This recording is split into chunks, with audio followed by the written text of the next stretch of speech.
And good evening. Welcome to the Deltahead stream. I am James Howell. We are back after a hiatus. I was out of town for a couple of weeks.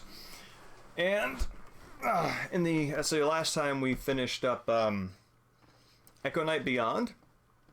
And I don't have a longer form game picked out just yet to hop back into. So there was something that I saw on a trip out of town in a store, and I thought, I did not know this existed.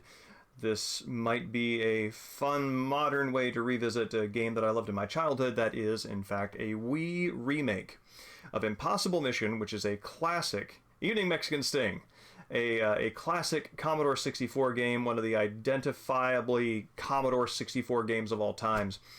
And it's a Cold War themed game. You are a gymnastics secret agent going into the underground base of, I think it's like Alvin Atombender or something. Classic Cold War setting, threat of nuclear destruction, and you have to go in and do James Bondy type stuff to save the day.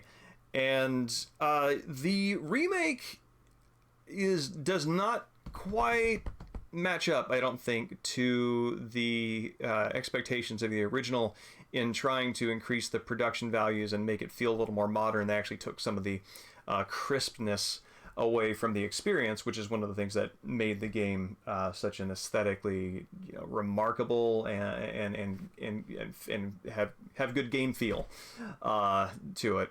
So yeah, I'd love to share that with everyone, and it's actually over there. I got to get up. I don't want to do that, but I will. I'll do it for you. Hold on. Oh.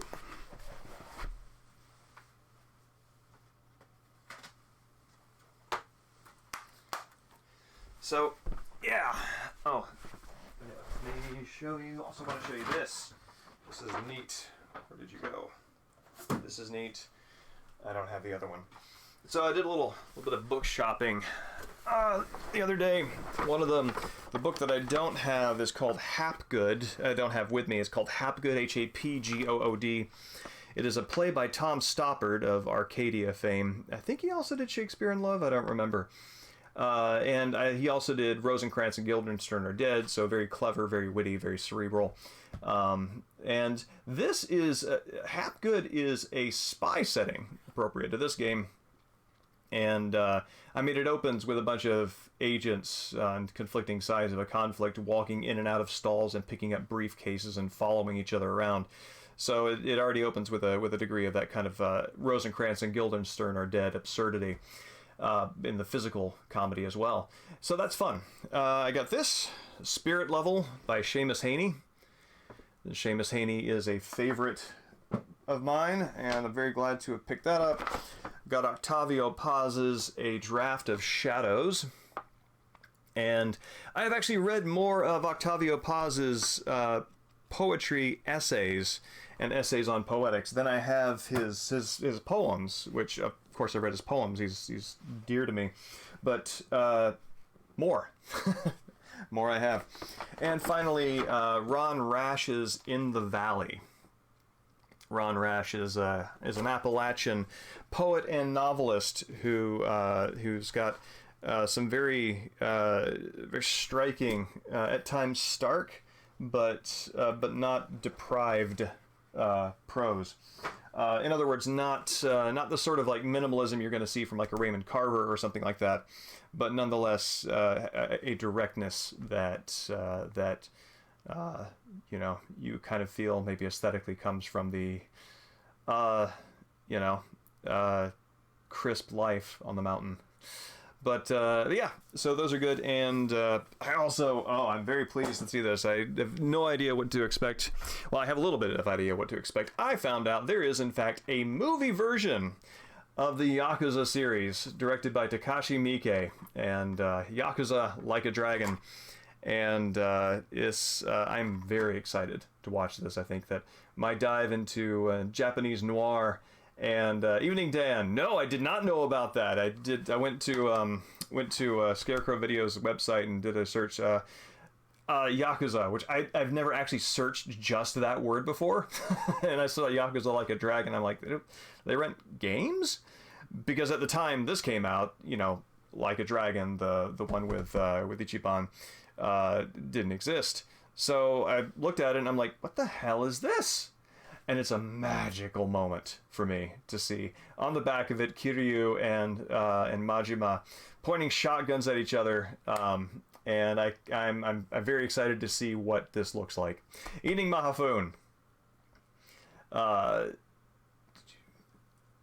Oh man, yeah. So the Yakuza games are they are actually my introduction into this whole subgenre of movies.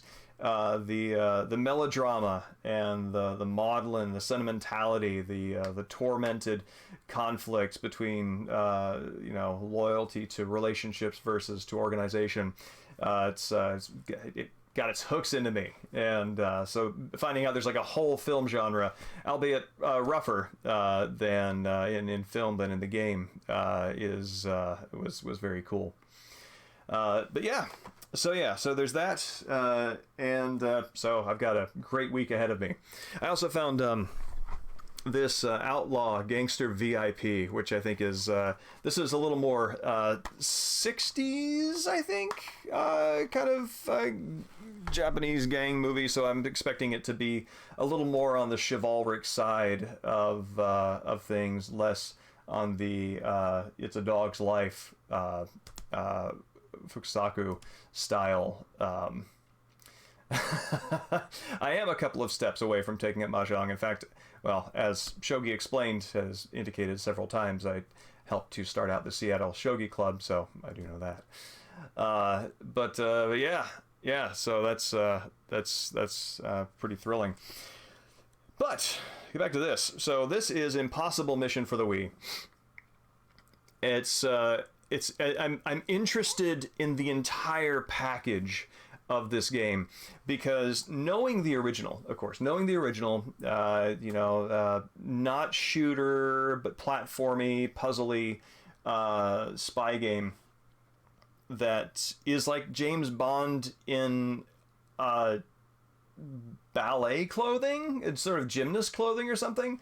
But Seijin Suzuki, maybe early Suzuki, because I know some of his earlier stuff really had a strong technical component to it. It was technically the narrative was technically sort of like on note for the genre, which he obviously later bent as what he's known for. But yeah, I think that there might be some overlap there. So it's a wild cover. Looking at this, looks like it's clearly trying to tap into the Splinter Cell, maybe even a little bit of Solid Snake from Metal Gear Solid 1 kind of aesthetic. And the game itself, the pedigree on the port is nothing to turn away from. It's System 3. System 3, they were responsible for many of the classic Commodore 64 games, including I think Karateka. Not Karateka. Karateka was Duke Prince of Persia, man. I can't believe I'm blanking on it. But it's like one of the most famous developers in games history. Anyway, Karate Champ and Karate Tournament, which have just got fantastic soundtracks. Well recognized as like high marks of the C64. So one would think that this game, as another high mark in the C64's library, would be in good hands. And it falls a bit short. And this is not like this stream is not intending to dunk on that. It's very difficult to update things, but to look at these back to back and to kind of appreciate. So, first up, because I know many folks might not be my age and might not have played this game in its heyday. So, I'm going to show you what it looks like on emulator. Unfortunately, I actually have it on cassette. I have a data set reader for the Commodore 64 with this on it. in order to get the data on there, I had to do just ridiculous contortions. I had to get the ROM, convert the get the disk image, convert the disk image into a tape file, then convert the tape file on my computer into the audio that would play, then burn that audio onto a CD, then copy that CD onto a cassette, and then load that cassette off of the dataset player onto the Commodore 64, and it worked.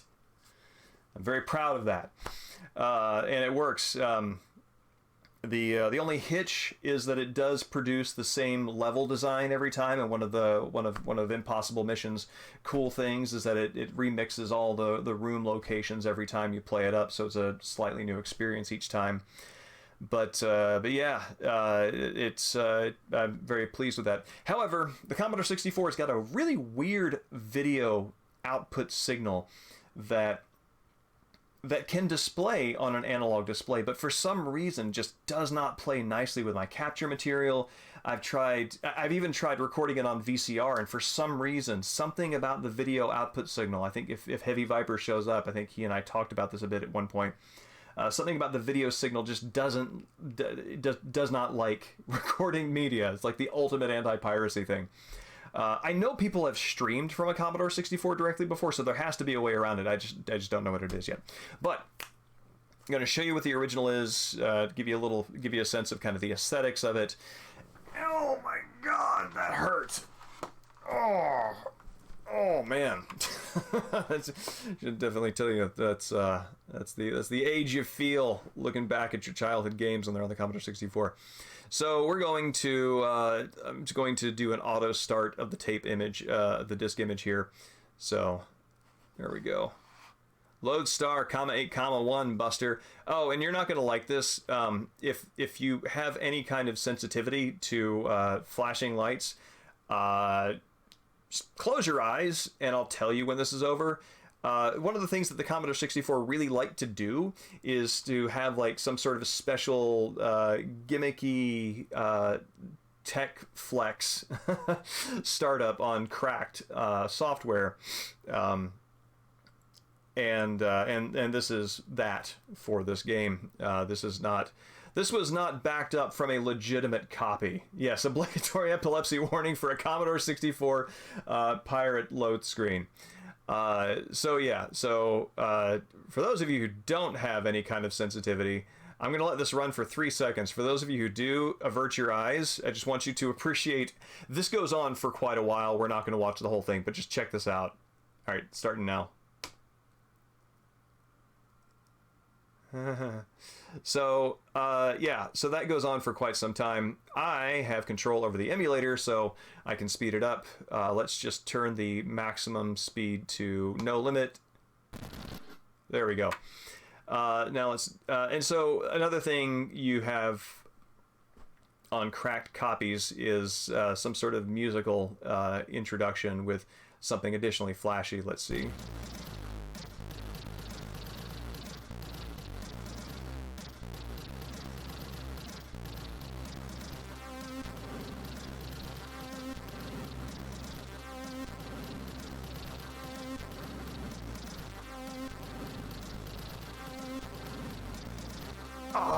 Feels so good.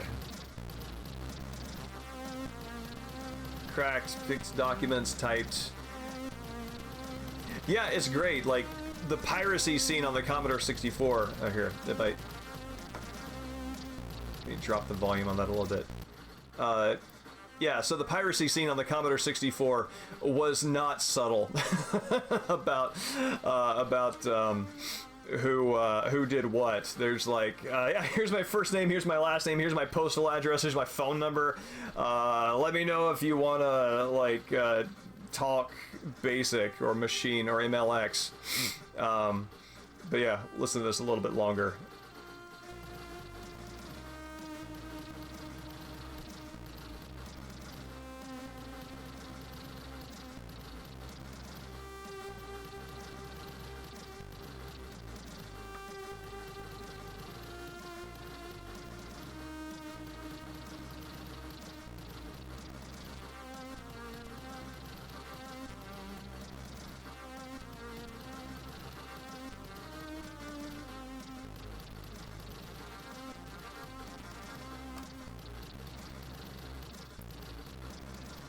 Yeah, it was a different time. I mean, you can just kind of assume that fellow enthusiasts are probably as harmless as you were, and most of us were harmless. Same, Swimmy. I agree wholeheartedly. On my banjo case, as a matter of fact, I have the I have the logo and the chip number of the MOS. MOS was the manufacturer of the chip. But so one of the things that Impossible Mission did quite well, it was one of the few games to have voice synth in it, and you're going to get to hear a little bit of that when I load it up. So let's jump in here. Is Yamaha YM2612? Is that the Sega Genesis?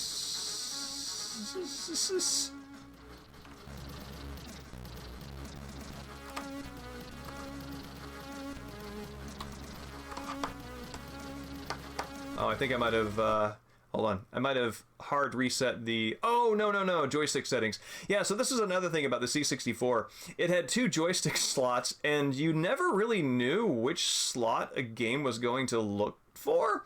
So 9 times out of 10, you would fire up a game, and, for example, this menu right here needs to be clicked past with a joystick button click.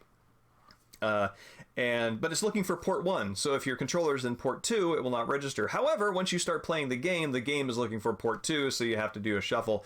And swapping joysticks, like, it happens so frequently that on this emulator, there actually is a swap joysticks shortcut. Evening Dream Bombs, good to see you. Yeah, so yeah, the Yamaha, I follow, oh my god, I can't believe I'm blanking on this. Oh wait, hold on. We're gonna listen to this. Listen to this.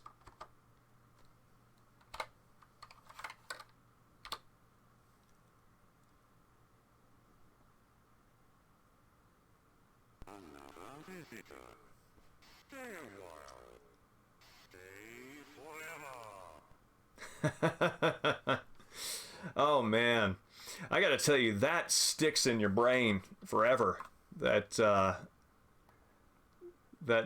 voice synth. So let me swap joysticks. How are you, Dream Bombs? Good to see you.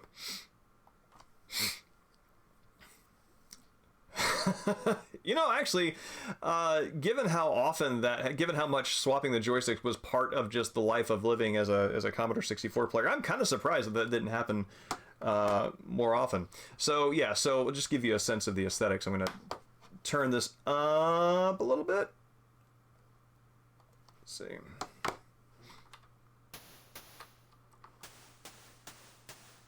So I really love this snare sounding footstep.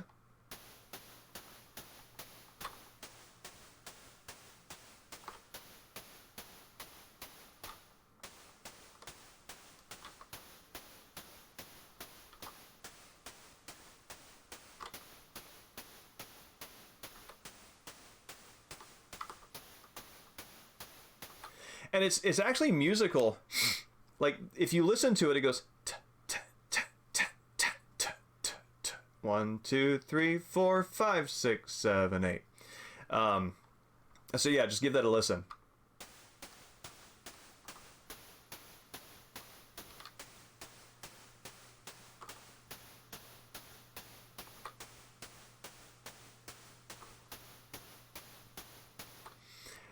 So yeah, so it's a really nice crisp snare sound effect, and this is your main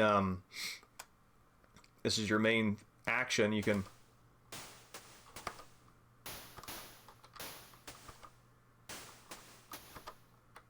you've got this sort of somersaulting jump, and your goal in this game is to go into these rooms, investigate them, find puzzle pieces, which you then use this menu here to assemble. But so yeah, let me show you what that kind of looks like. So you have these Dalek style robots that are each has a different kind of behavior. They're very zappy. This guy right here is just staring at me, and as soon as I go away, he'll turn around. But then once he turns around and sees me, zip, he's right on me. But if I needed to approach him, I could just try to get from behind.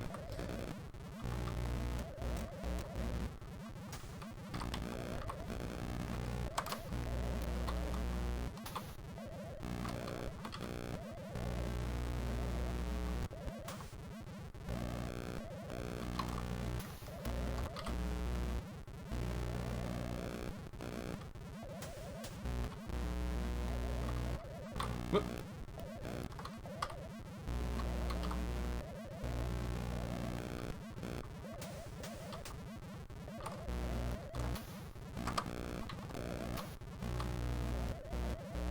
Search the toilet. So no puzzle pieces here.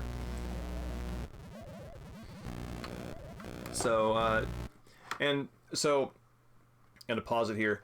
Death in this game, you don't have a limited number of lives. When you have a countdown clock until the nukes launch, and when you die, you lose, I think, 10 minutes off that clock. So that's it's a pooled resource that you're drawing from, both with your lives and also the time you spend trying to figure the game out. And you can die from getting zapped like this.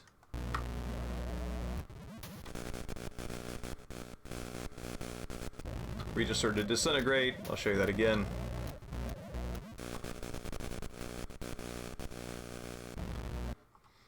So that's one way to die. Now the best way to die, this is something that that as kids we just did this over and over again, scream laughed because it's great. Let me see if I can find a pit to fall down.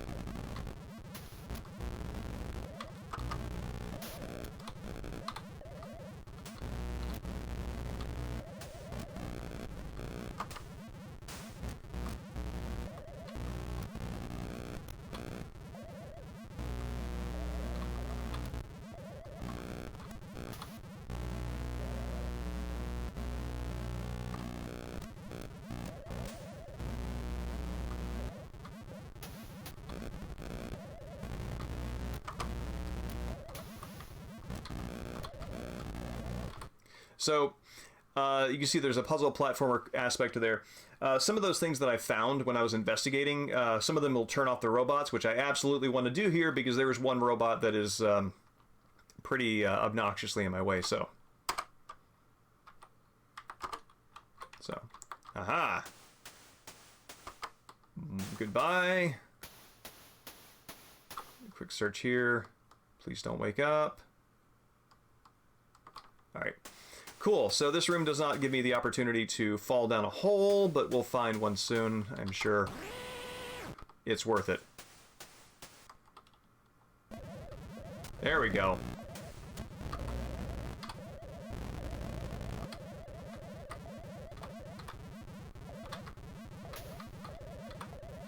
Alright, here you go. This is great.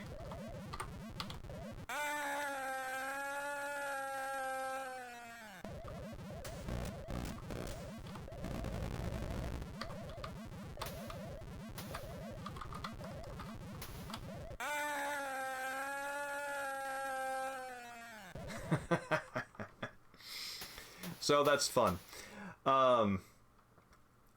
So, I mean, you're not far off. It actually is rebuilt from the ground up, and you'll see. Evening Arc, it's good to see you. Oh yeah, and then there's this giant ball that just kind of floats around and tries to find you, but if it runs into one of the robots, it dies. Let's see. See if I can get to the candy machine here. It has been. I'm back in town. Yeah, watch it. Come on, buddy. You can do it. Goodbye. Seems like a mistaken rock paper scissors design to have your evil robots in your room that cancel each other out, but who am I to judge? So let's how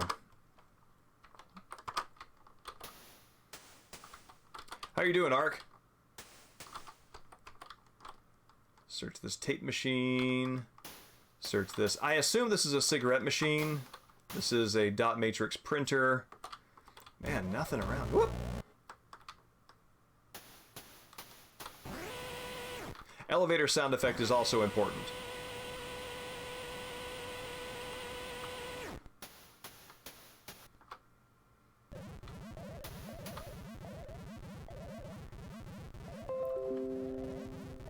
And yeah, sorry about that. I have to have the for the C64 thing. I have to have my computer's output coming through, so any little alert ding is going to show up.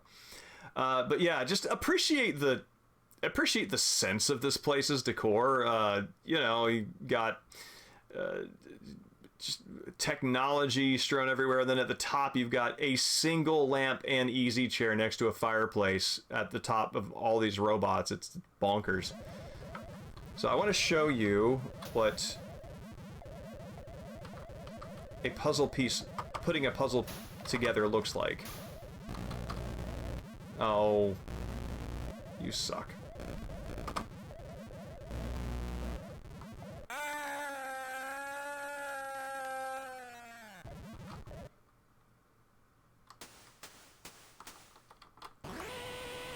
And as you can see from that map down there at the bottom, this each playthrough is quite large. This is a very big game on any given playthrough.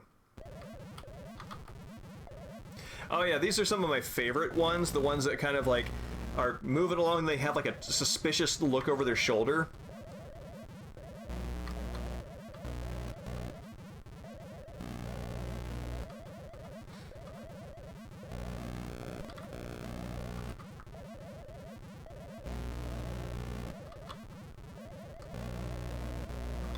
Okay. So, this will not render us a puzzle solution, but it'll show you exactly kind of like what the second part of the game is. So, you have to take these shapes and find enough cutouts from the same puzzle piece and then overlap them in a way to where you have no blank space. So these don't go together, but you know, if they did, you know, you'd take this, and you know the images can't overlap. So what you then do is use these over here to flip them around and try to get them to fit together. These pieces won't fit together in any world, but that's what you do. And this right here is, of course, the pause button. Time is suspended. And yeah, you can also color code them so you can keep track of which pieces you're using for which. I mean, it's funny because like you can see a resemblance between the two of them. I wouldn't call out Foxy's necessarily a direct descendant of this, but it definitely has got that feel. And this is great. This is looking for help on the puzzles.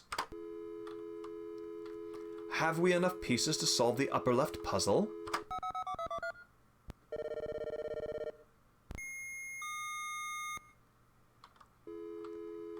And you can also ask for a little bit of help.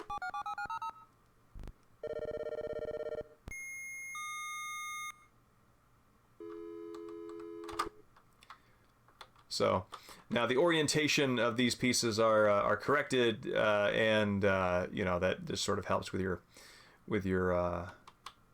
puzzle solving. But we're not going to play entirely through it. This is to show you what the original looks like before we go into the remake. But yeah, it's an impossible mission. Let's see. There we go. probably not without, probably for good reason.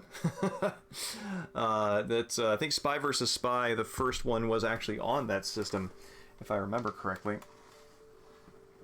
Oh, okay. Let me turn on the iPad so I can pull up chat. And let me make sure that... Cool. Good.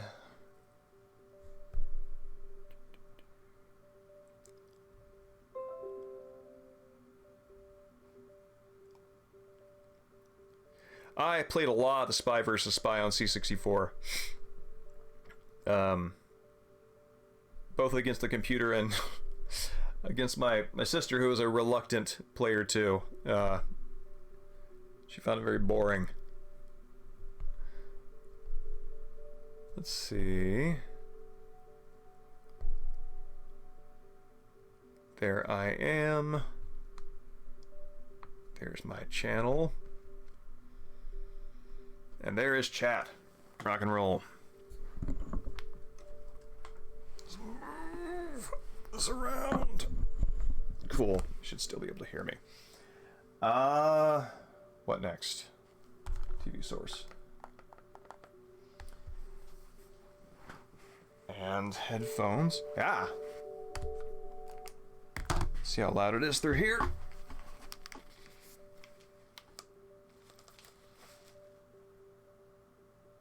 Probably fine, also probably too loud. Give me 1 second, let me turn that down.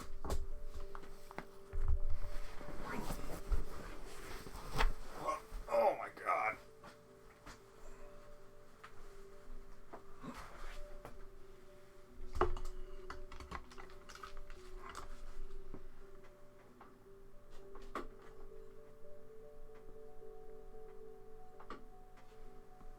Okay. That ought to work. Work well. The hell am I looking for?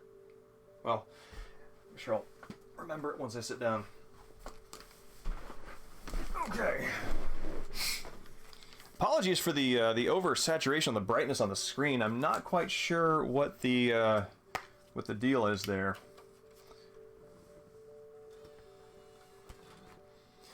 But yeah, so as you can see, the you know, in the original game, it's a little, it's just a little dorky, right? Your guys running around in a tank top with you know, gymnastic spandex doing flips around, and you kind of accept this. It has a very good crisp feel to it when you're playing it, and also acoustically and everything. So it all works really well, but there's something a little dorky to your secret agent that might have been cool at the time, and they're really trying to update that, you know, with this right here. And this came out, when did this come out? 2007.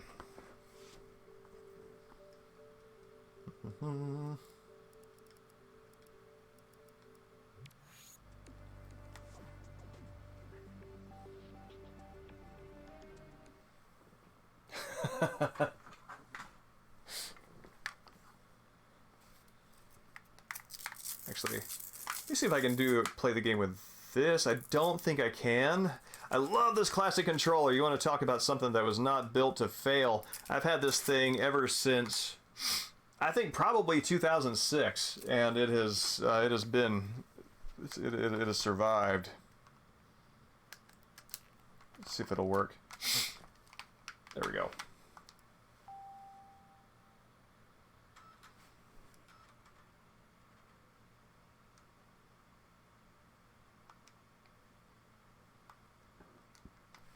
Do I need to... Yeah.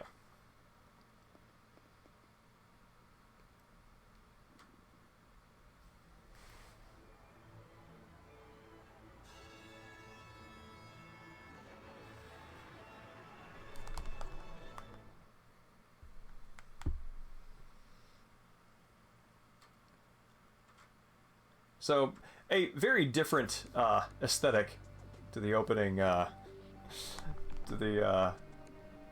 the opening acoustics there. Let's see.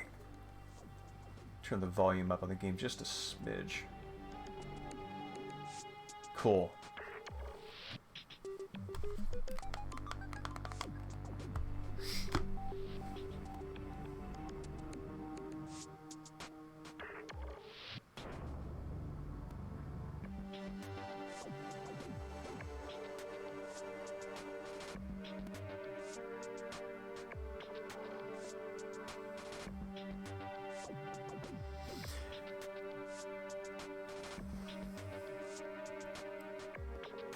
You know, I can appreciate this more playing back to back with the, yeah, right. It could conceivably fit as a Cracker Team's, you know, theme music, as they give you their home address, their telephone number, their place of work, and their next of kin to let you know exactly who broke the copyright on it.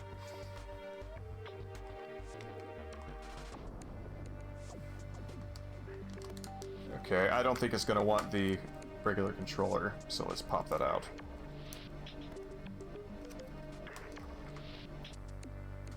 Well, it is scary, and you're right not to like it. What do our options look like? Music volume, difficulty. Alright, we're going to keep it on easy for the sake of the stream.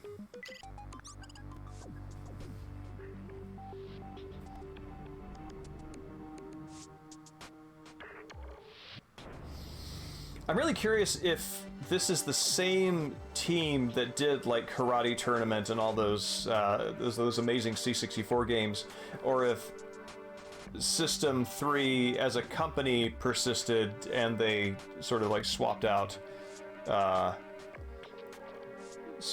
the staff.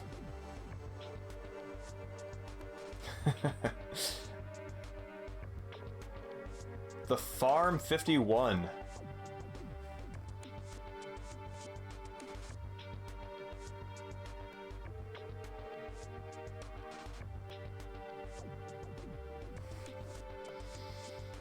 It's amazing how tight that team is, how small that team is, given how sprawling credits are on games now. And how sprawling game credits would have been on games then, too.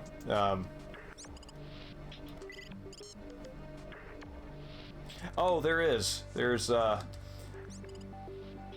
now you can do new, classic, merged. We're gonna do new.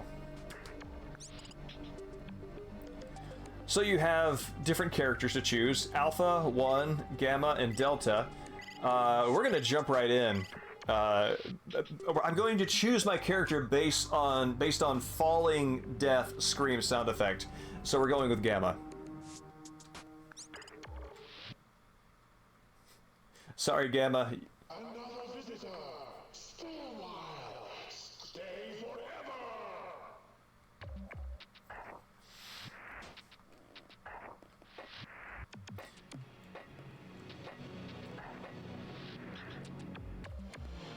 So just a fefew things right off the bat. Just real quick, I adjusted the game audio on the fly. Tell me how the balance is.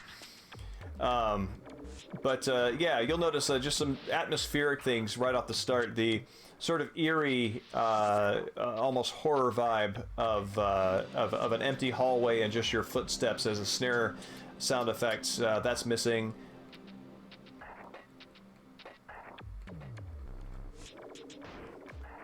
Oh yeah, this is, we didn't look at this on the, yeah, there we go. We didn't look at this from, oh yeah, I can turn music off. Let's see, can I? No. There we go. So you can get extra puzzle pieces, extra sort of bonus helper pieces like lift resets or robot snoozes from these sort of Simon-like puzzles, and we'll show you what that looks like here. Yeah.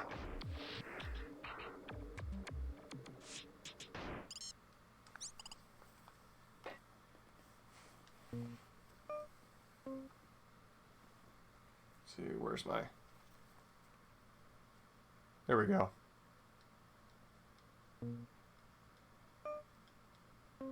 So it's not the order that they're in. You have to arrange the notes from lowest to highest, I think, so.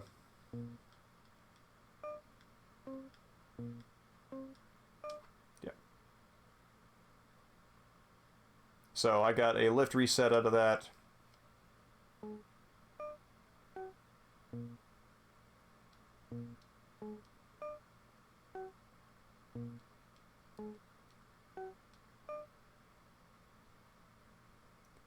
Got another lift reset out of that. Not my... I prefer other rewards.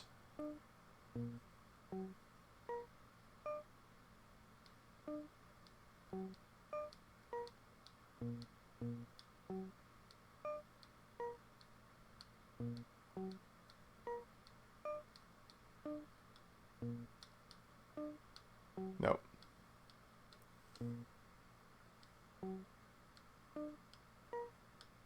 There we go. So yeah, another lift reset. Anyway, so there's no limit on the number of times you can do that.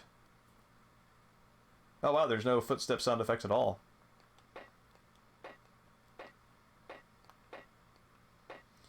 But yeah.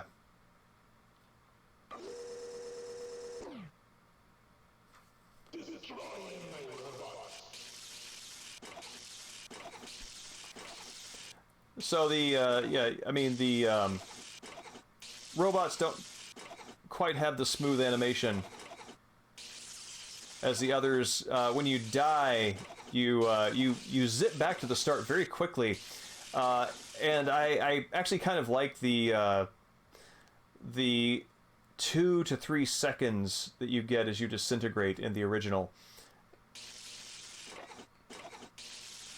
But I'm going to show you the fall sound effect, which is why we chose this guy.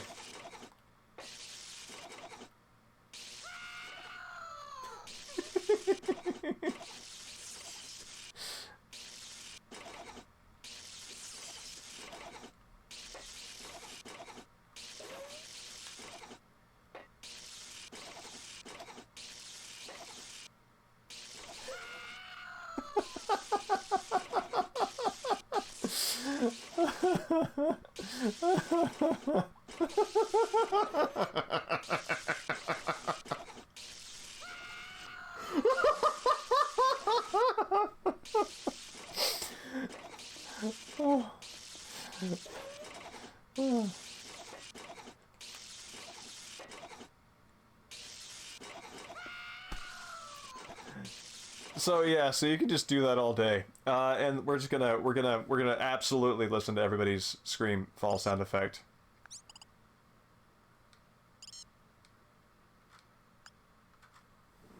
Let's see if we can do this.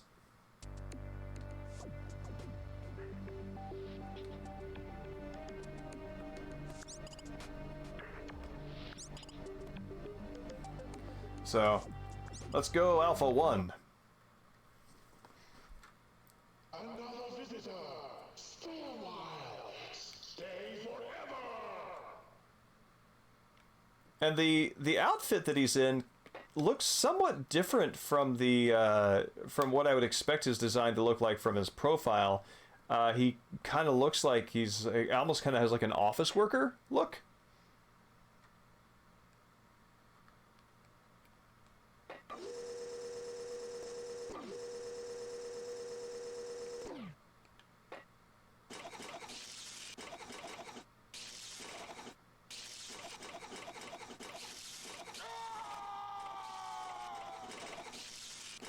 That's acceptable.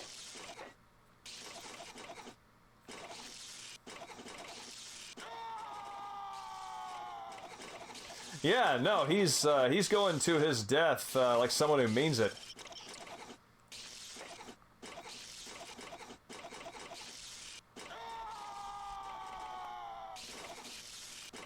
So let's see what our third agent sounds like. Yeah, the salary man pushed too far. You got that right. That's it. This is not This is not the new office floor plan that he thought he was going to get when they mentioned office restructuring. Another visitor. Stay a while. Stay forever. All right, what do you sound like falling?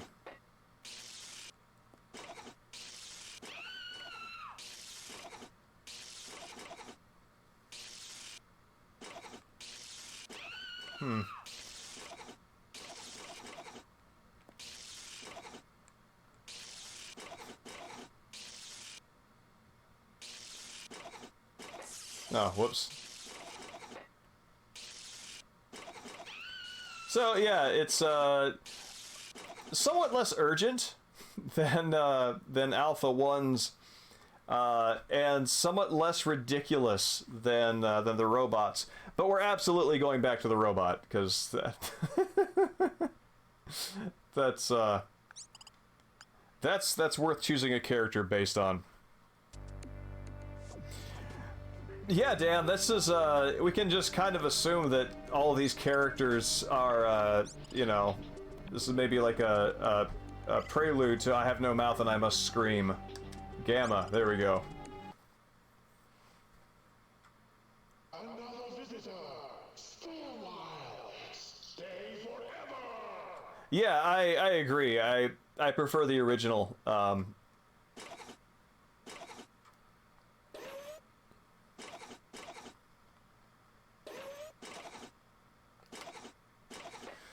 There's also, I don't know if I'll run into it here, but there's also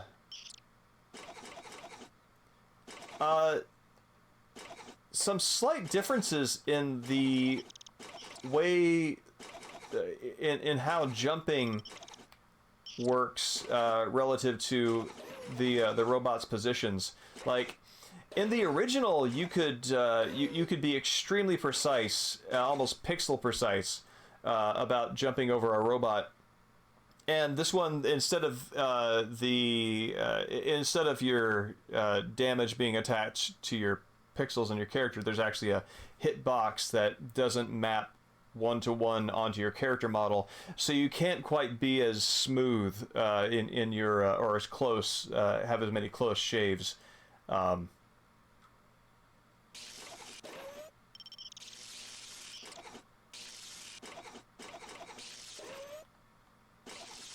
Yeah.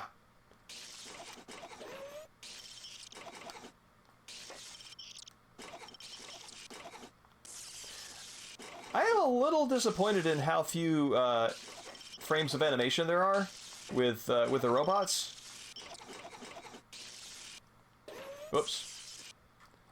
Oh, and yeah, for controls, so you can't. This would be a much easier game to play if I could turn the remote like this, but I can't. The way that you play it is like this, with your thumb up and down on the D-pad, and the trigger button is what jumps. So you're kind of playing it like a TV remote control. Oh, no, no! Okay.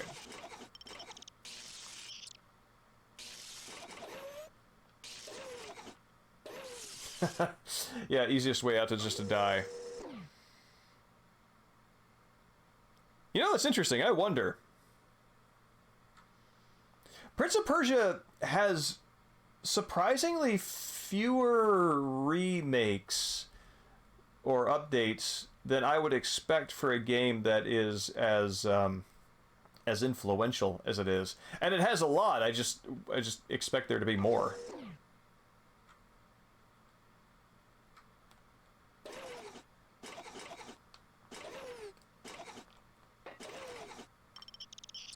Ah!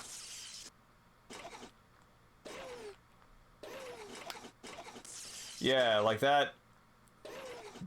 Totally should have had that jump.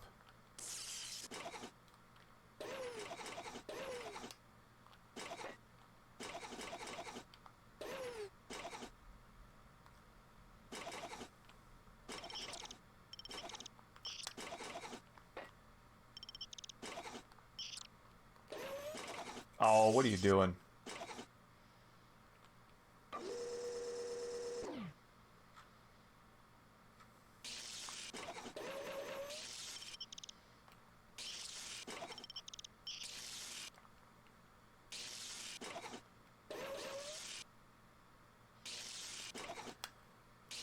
Come on, buddy. There we go.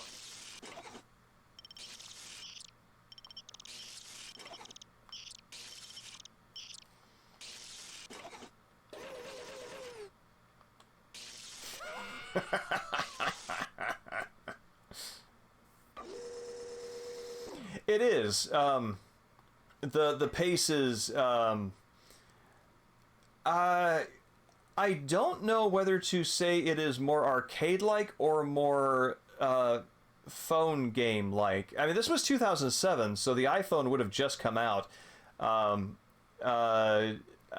maybe a good point of comparison would be like a Flash game from that time, because I feel like that might have the aesthetic, the pace, the fewer frames of animation that you would expect. So because I don't know if my character is an actual 3D model that is doing its animation, or if it's pre-rendered. I think it's probably pre-rendered, because I don't see any lighting having any kind of effect on it. Yeah, so maybe Flash would be the closest contemporary like frame of reference. But yeah, so it almost feels like it wants to be a little more arcadey, but it doesn't quite feel arcadey because of it's just a little too fast.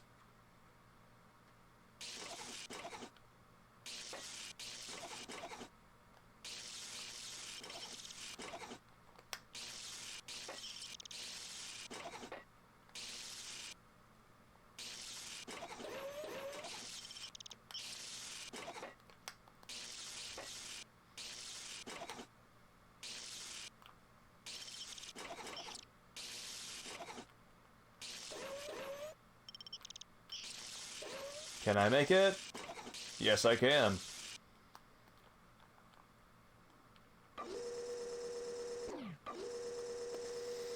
So, something that this game adds to the design, and I think this is a welcome addition, is having an easy mode that you can select from that has a smaller map. The hard mode, if you can see the map filling in there at the bottom, hard mode has a much more robust set of rooms, and having something that you can play in a little more bite-sized capacity, I think, is welcome.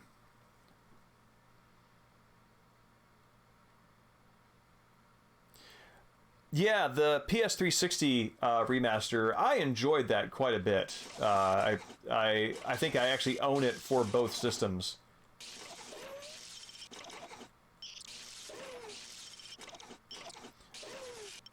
I felt like they had updated the combat in a way that felt very crisp and good.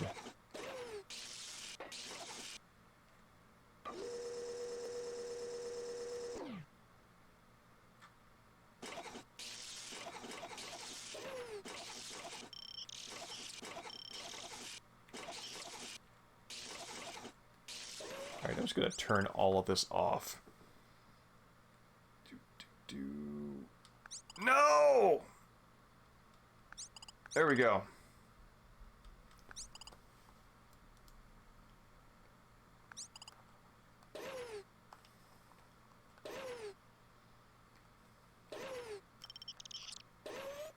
Please don't come back on.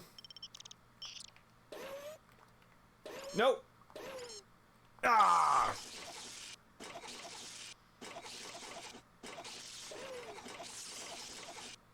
See if I can do this.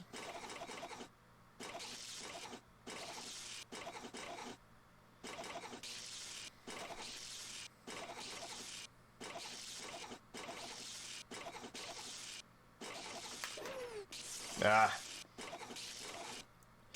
I see those lockers down there that I missed before, so I'm going to try and disable the robots again. I've got another snooze.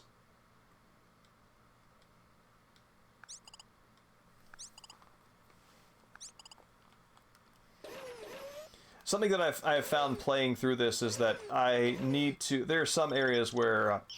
nothing there. That I absolutely need to use the robot snooze option. because some of the robot patterns are just impossible to get past.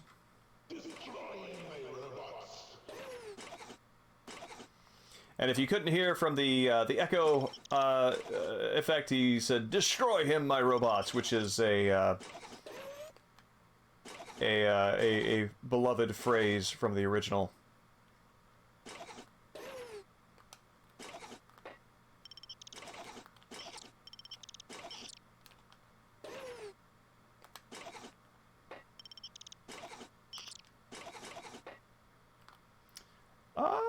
Did I want to do that?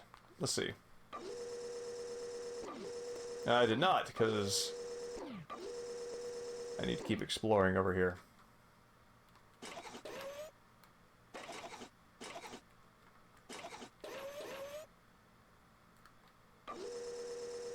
Nah, there's nothing.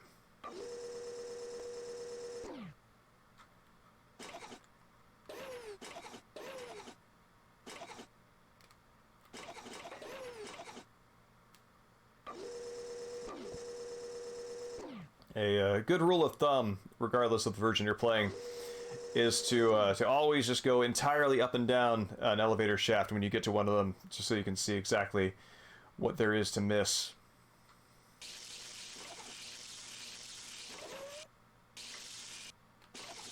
See, like, I'm straight up not sure how I'm supposed to get past this. Oh, like that, I guess.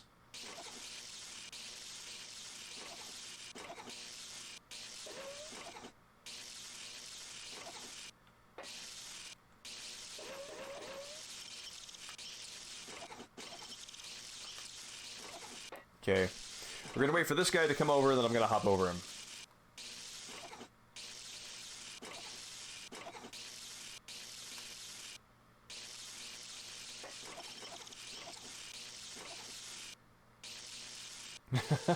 It's true. That's gonna be a pro AI rallying cry as the white collar workforce slowly depletes.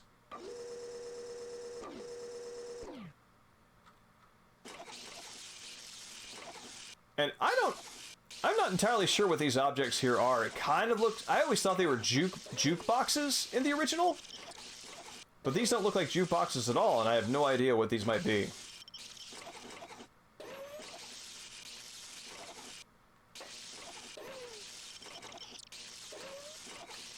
So the puzzle platforming is still preserved here.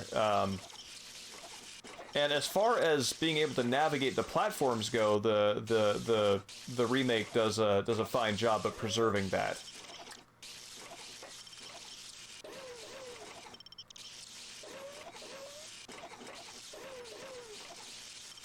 Okay.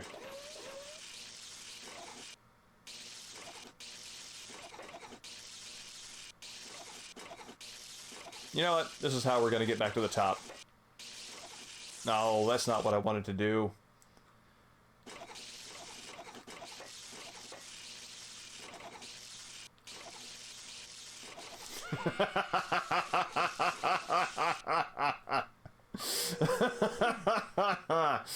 Oh, man.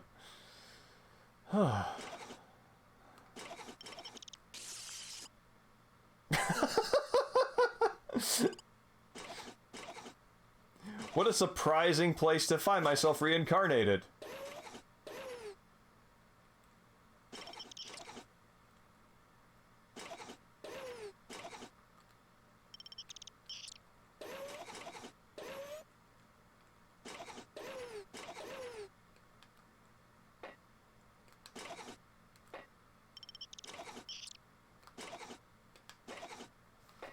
I get all the... No, I still have one more.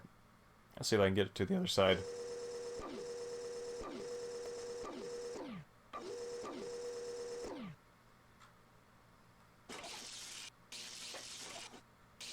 Here, let's give the music a second chance.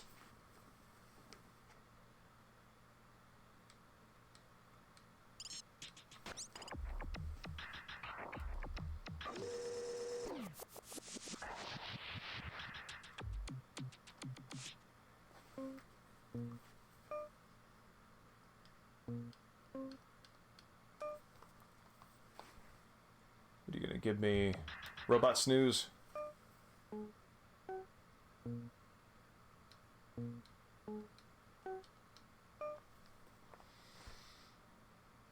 Good. I feel good about that haul.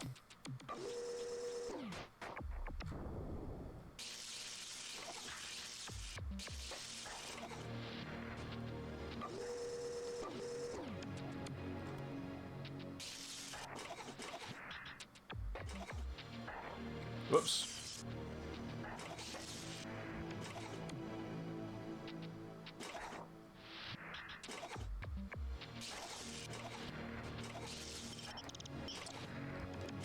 Ah!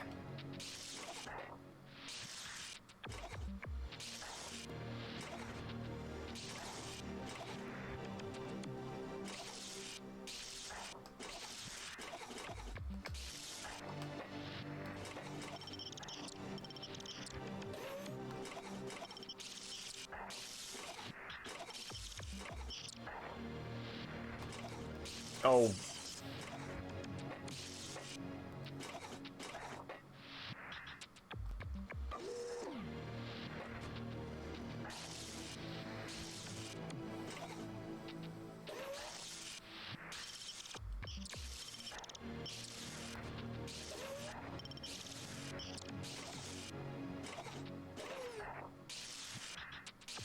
Oh, you raced toward me.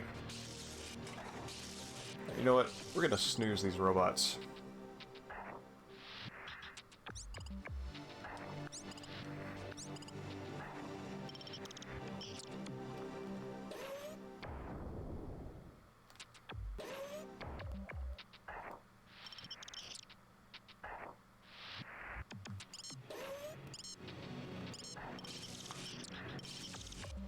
Whew, okay. You actually don't need to search everything. You just need to find the puzzle pieces.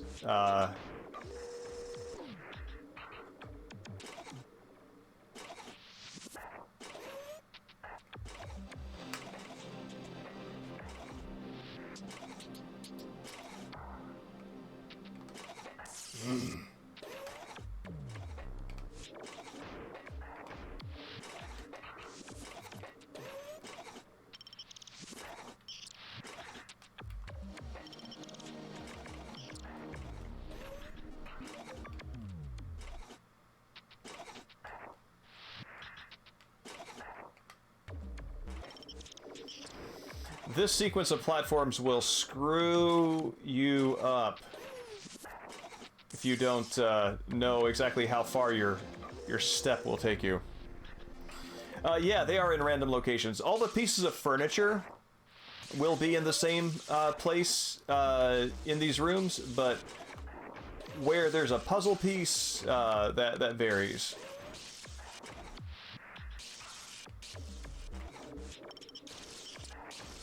I'm actually not sure there's a way around this.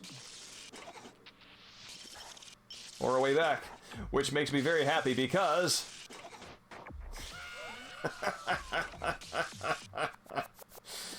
oh.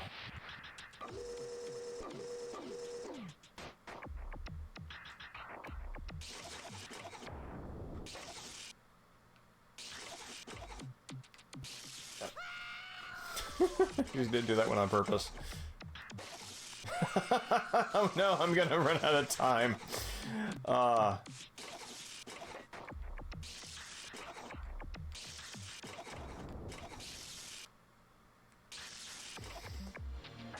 Okay.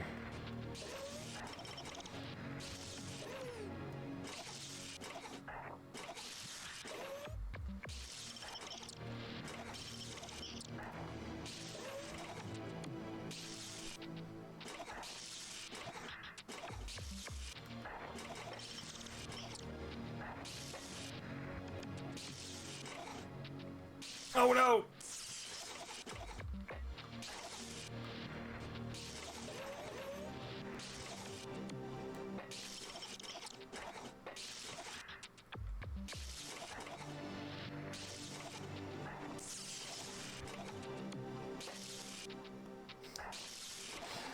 Alright, Mahafoon, have a great night. It's great to see you.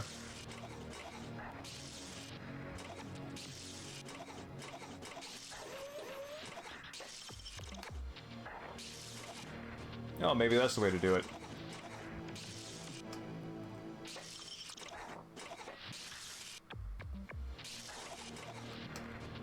Ah.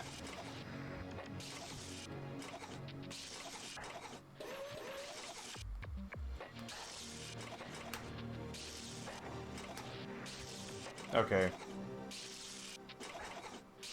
Ah, not like that.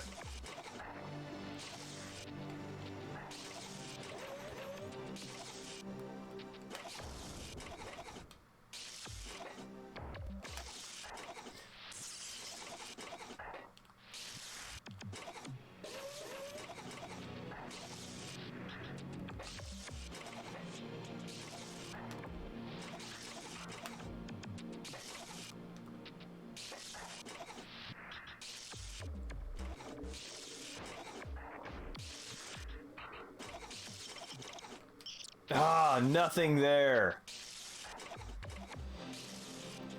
Kind of feel like the number of times that I die trying to find a puzzle piece should make it increasingly likely that I will find something. At least on easy mode.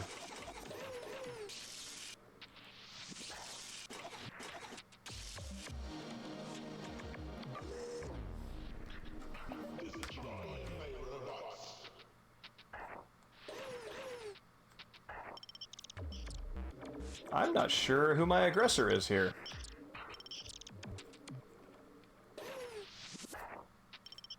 Because he said destroy him, my robots, but they are on coffee break.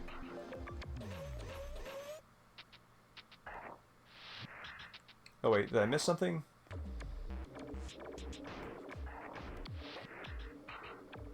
Oh yes, I did. Nothing there.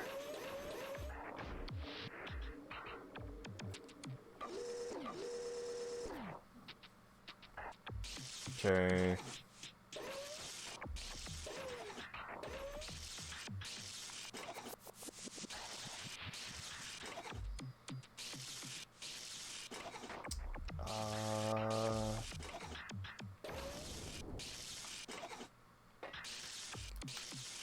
Good.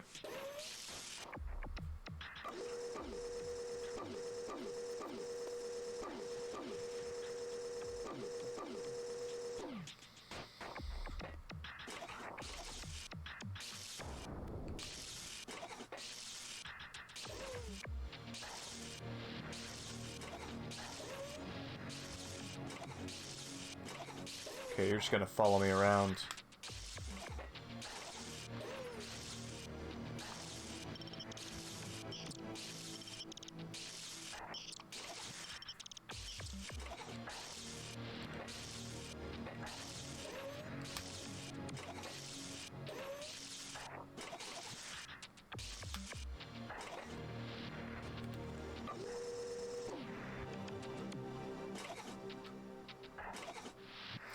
That room down there at the bottom, once I get all of the codes figured out, that is my ultimate destination, so I want to remember this location.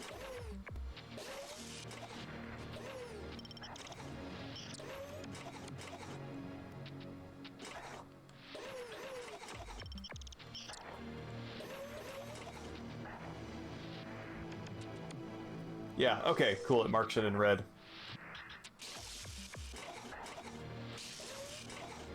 Alright, so I am not messing with this. Let's just, bop! Wait, what?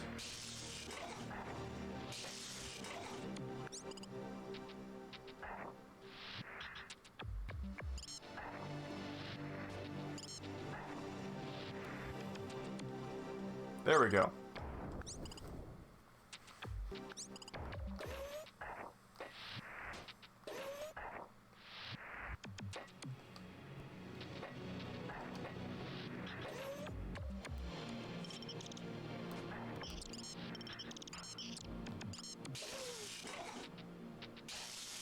No! Alright.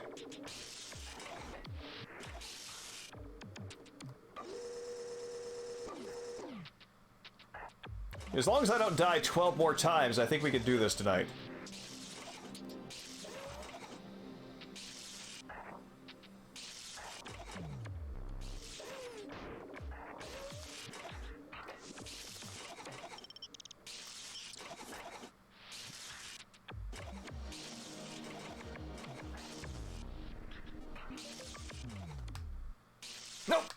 Ah! That's one.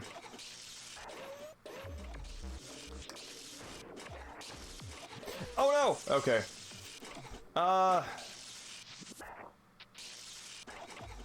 Come back to that one. See if I really need to do it.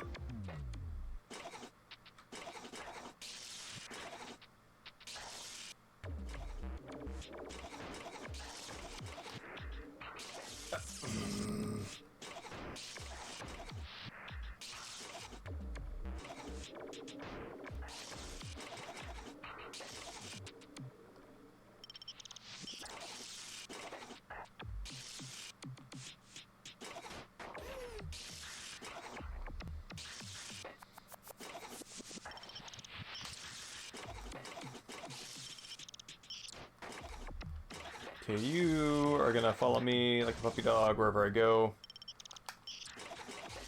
So, cool.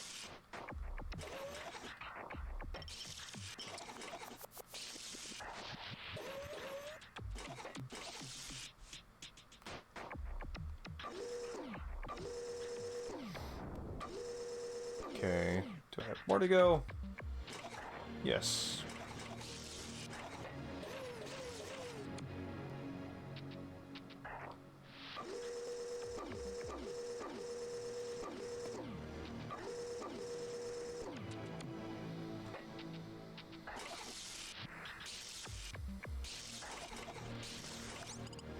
Okay, here's how much I don't want to deal with this, so boop.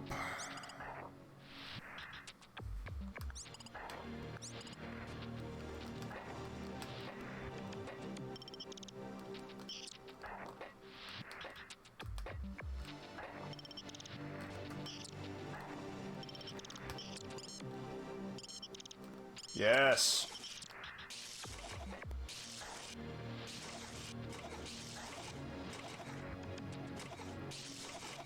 Ah! It does struggle a little bit with edge detection, I find. You know, that's really interesting. That's actually that is a pleasure of the original game, which is that like being able to clear a room of its furniture actually has that sort of has a very gut, visceral satisfaction to it.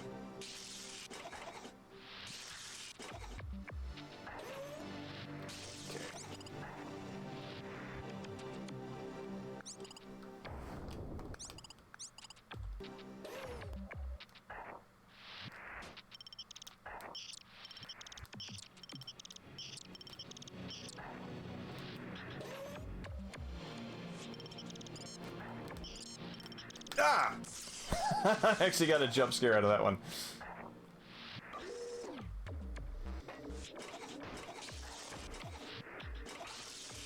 No! Ah!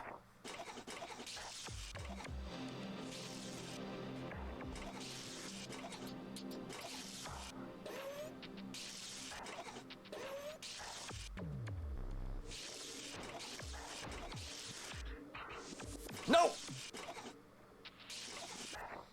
Yeah, I'm not gonna deal with this. Let's go back to that computer and turn all this off.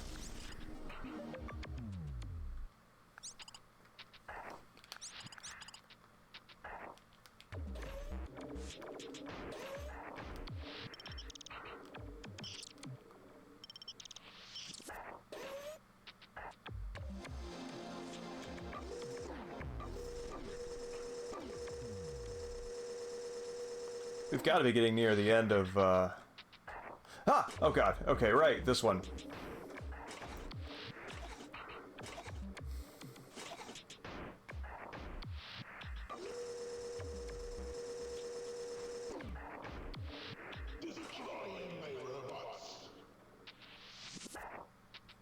Literally nothing in that room for me.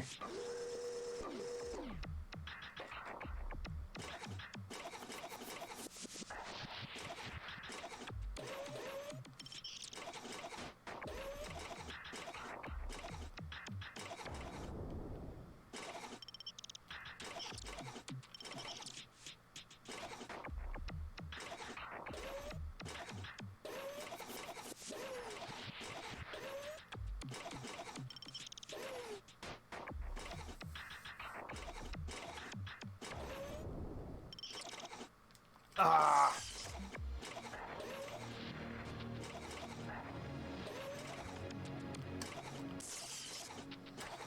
Oh man, this is getting kind of clutch. I can only die a few more times.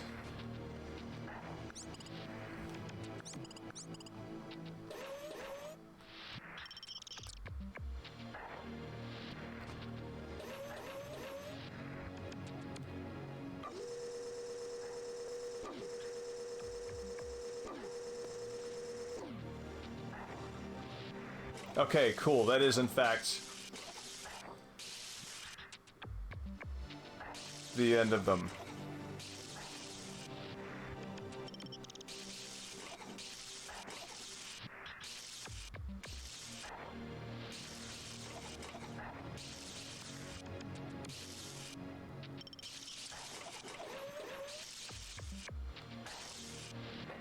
Oh, I actually really don't want to run my forehead into that.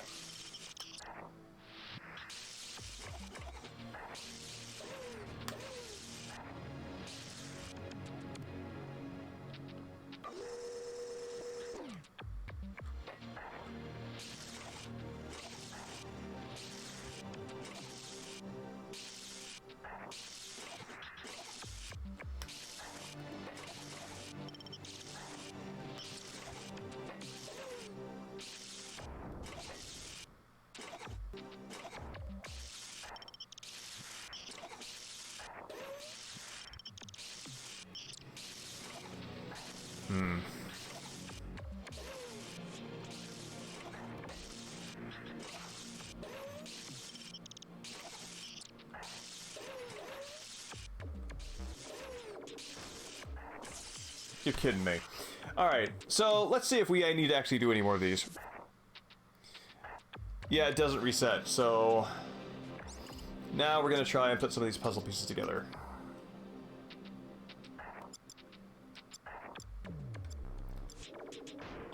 I wonder if you still get the modem sound effect on this.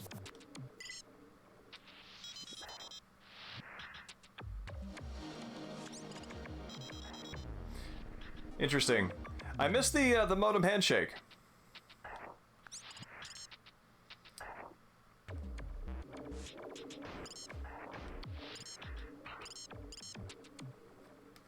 What? No, stop. Here. See if I can get a little more control like this.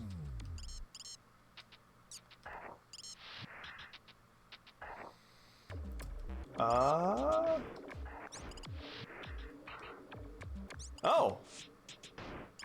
Alright, maybe I can... I didn't know I could save my game. Great.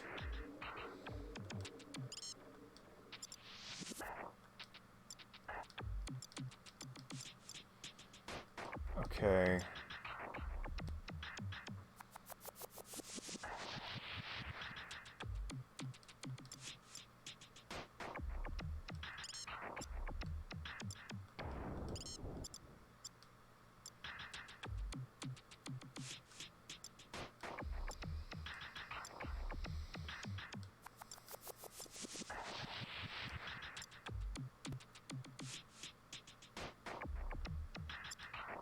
Let's,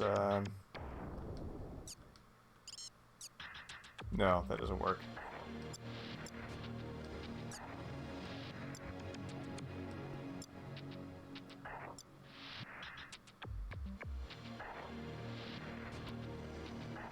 This might, though. Yeah, good.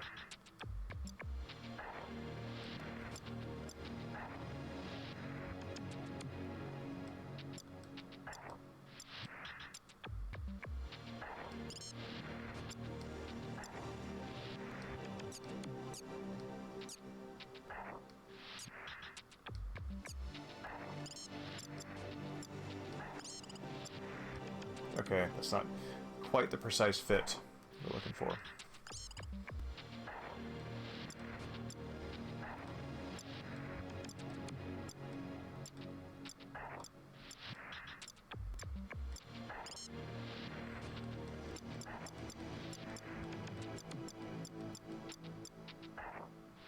Feels like it should, though, but it doesn't.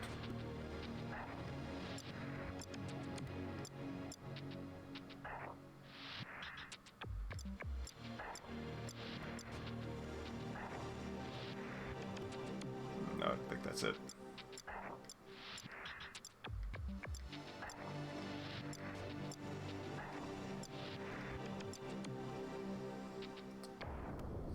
Yeah.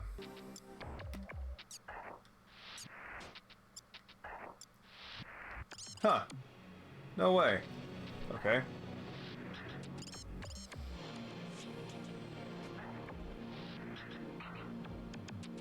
Oh, wait. Did I? No, I'm already using that one. Yeah, so.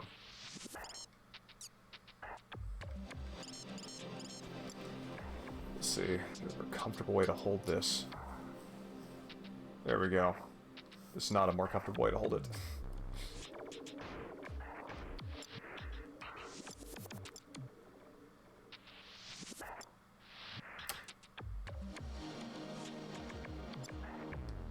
No.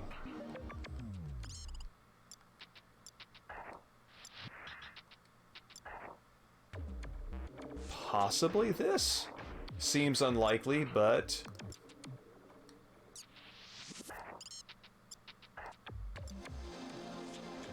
Okay.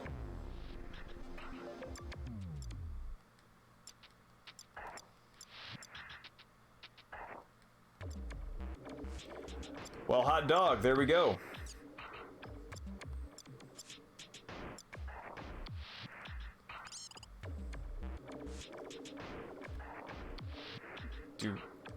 Oh, those do go together.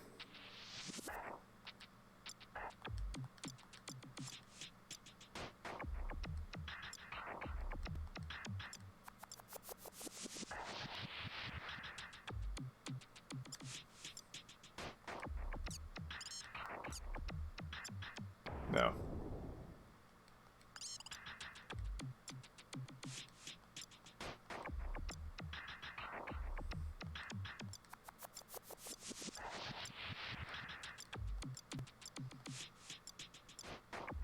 Here. That seems simple enough.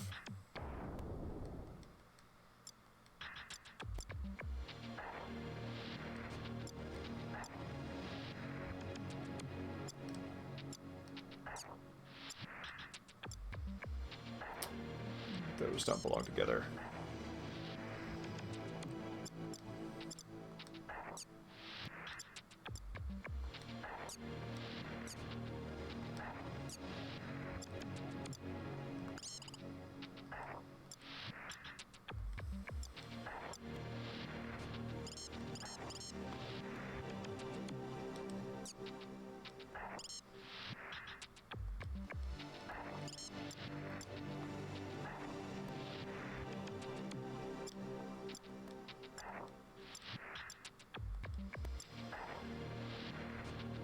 This, maybe? It seems unlikely.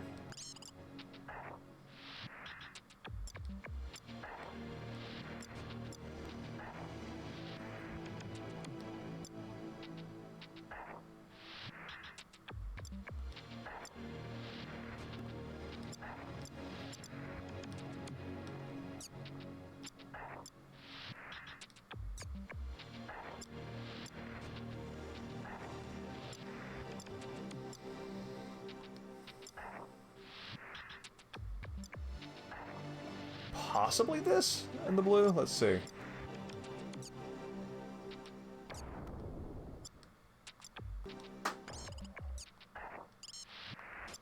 Nope.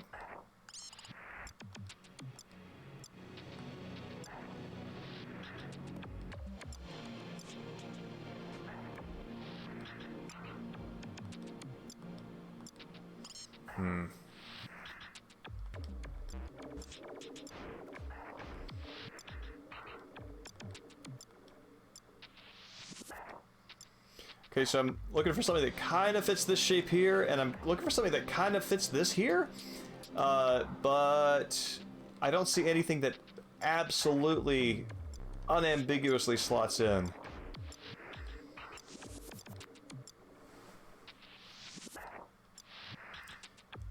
Could this belong here? No. And could this belong here? Nope.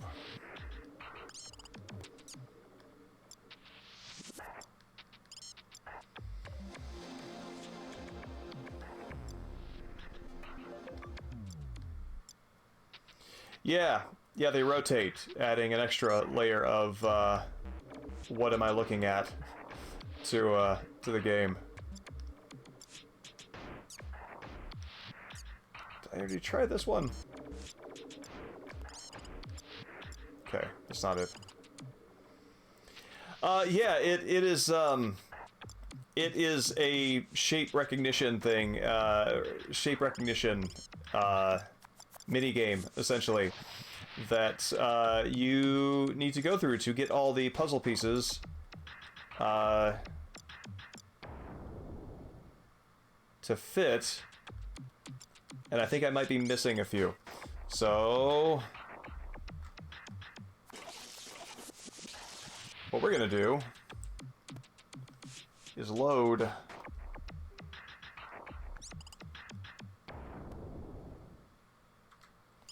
because we only got one of those, so let's see if we can get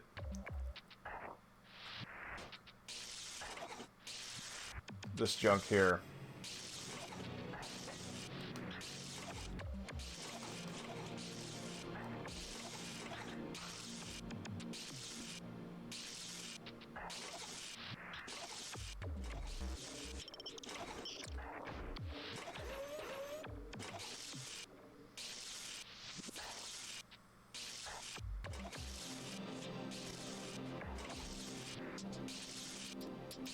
Oh, come on.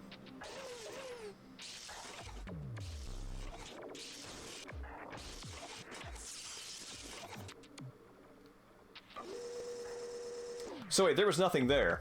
So I am going to... We're going to save scum this in order to not have to restart.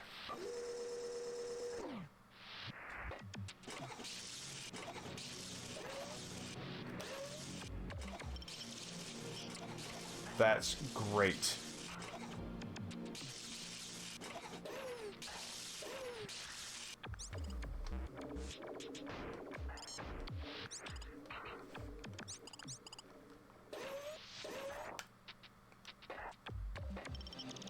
Alright. So, we're gonna save scum again. We're gonna get the, where are you?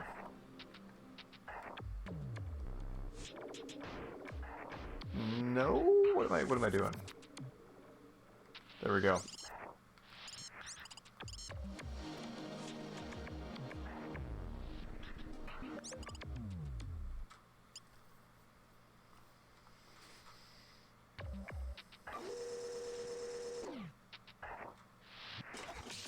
So we can get this snooze. Oh dear. Where you at?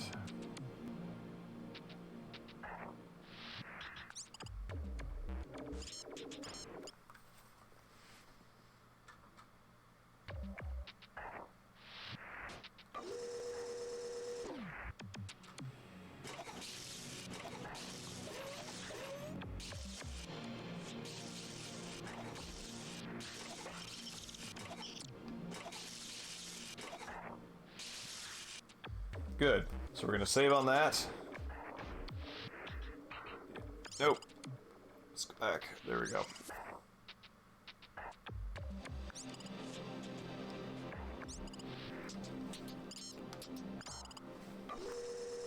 So only those two remaining rooms are the ones that I need to investigate for puzzle pieces.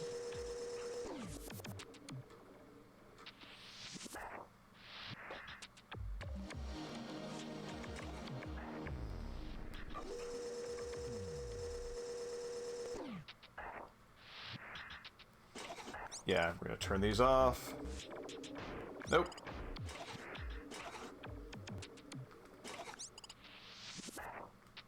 Ah! There we go.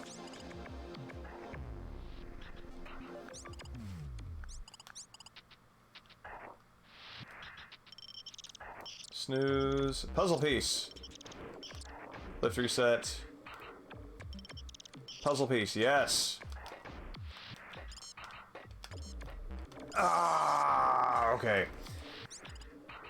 So this is absolutely worth it. I've got to move faster.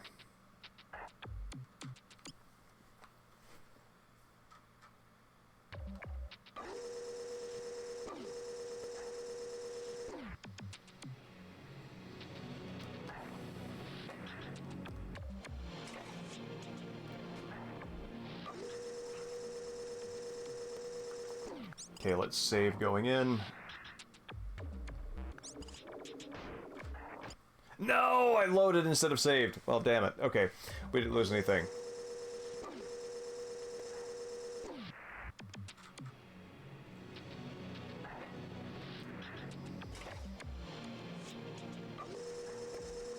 Now, this is the part of a stream like this where you feel committed to the archiving, because this is not the most interesting part, and so much of it is internal to the player, like solving puzzles and stuff like that. But you wanna get a record of it anyway.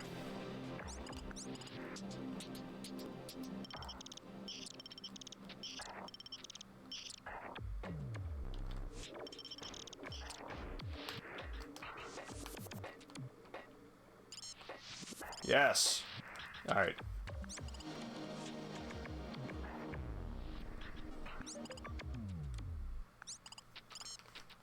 All right. Last area that could possibly have a puzzle piece is this one down here.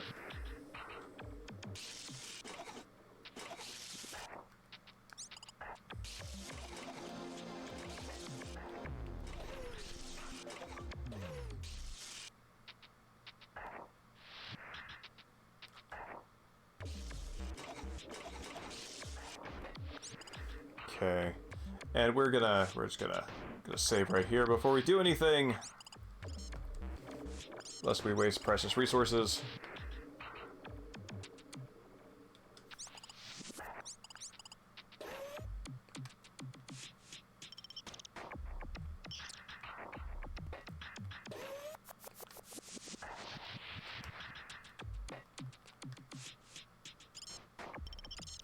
All right. Well, that's it. That's everything. We've searched everything we need to. So, in fact, there was nothing there on the other two, so we're just going to get those seconds back and load.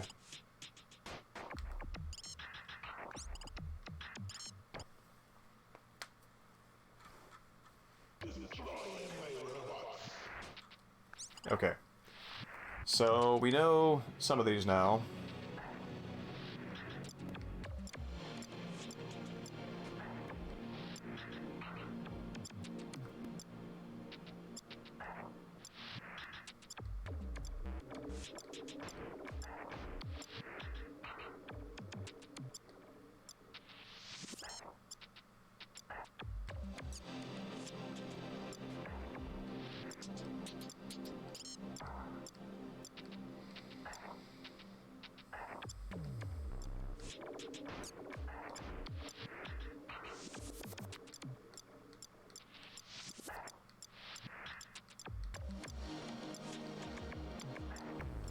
Oh, here, let me try.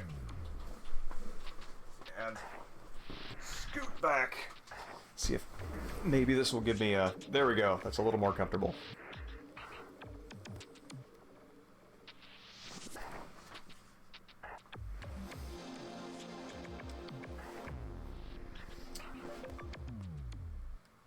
This is not at all comfortable.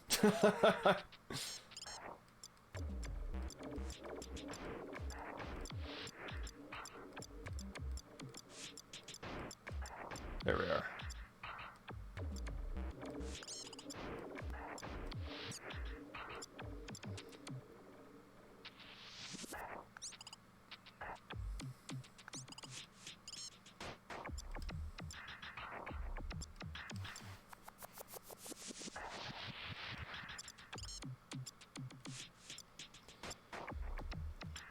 Do these go together in any meaningful way? I don't think they do.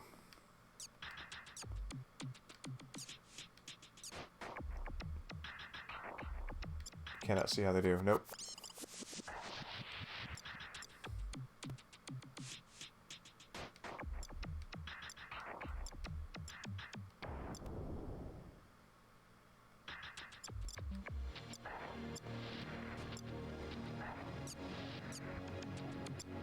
Okay, that's good.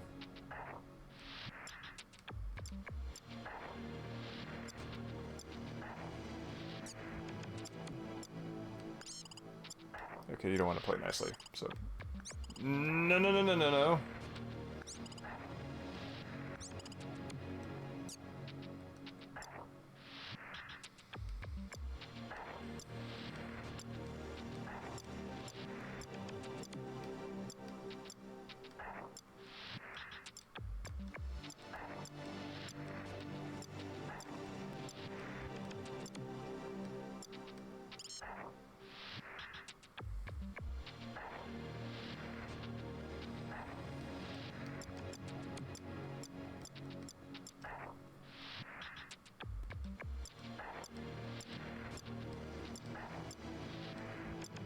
Is that? No.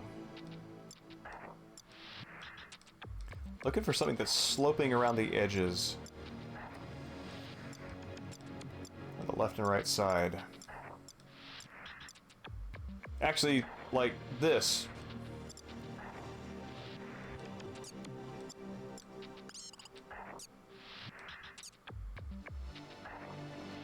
Let's try.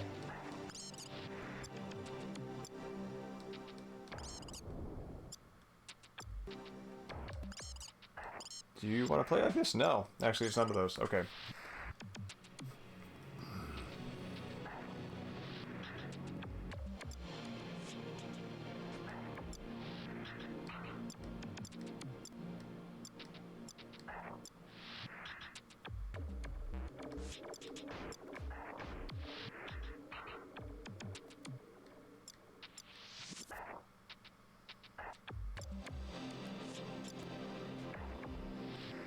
Like, what could possibly create these shapes?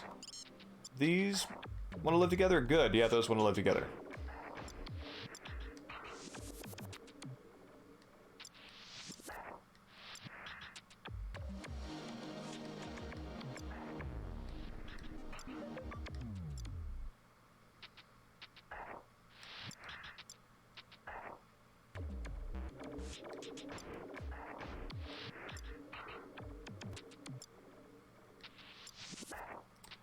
Could something as bonkers as the bottom, maybe I'm looking for the wrong thing. Okay.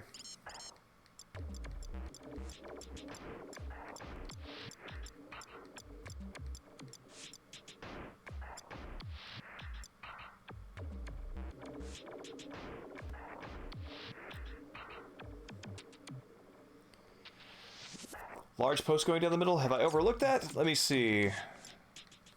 Yeah. Blue one, large post. No! Go back.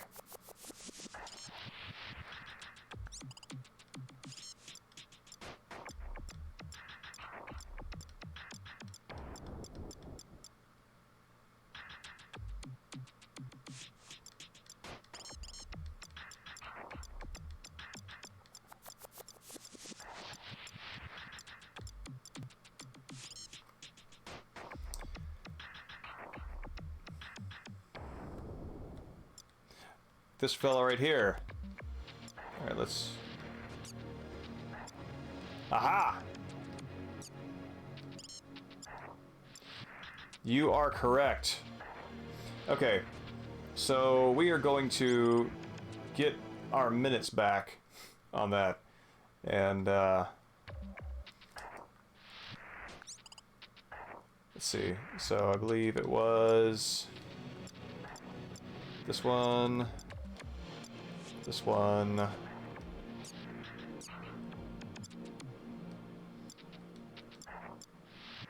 Actually, I bet this is the other piece.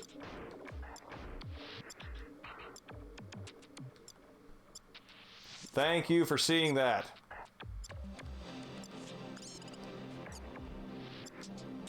Yep, there we go. Whew. Alright, let's save that.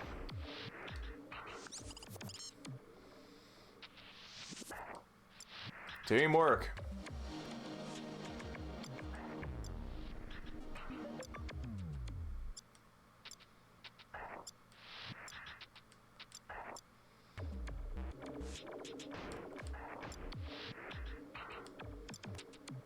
something up here want to live in that? No, I can't imagine it. Oh yes, there are a few more left to do. Like once you the more of them, the more you get done. Oh, I bet I know where this lives. The more you get done, the easier it becomes because there are fewer pieces you have to try to figure out what the hell kind of sense they make together. So it actually does get better as you progress.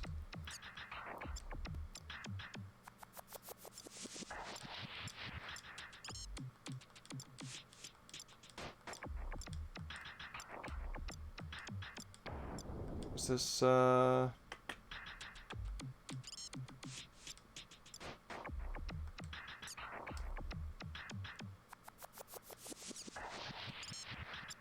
No.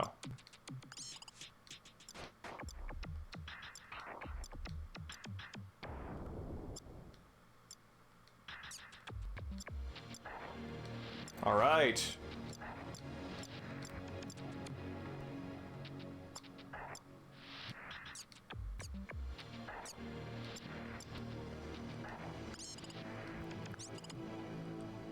Feel pretty good about the time on that.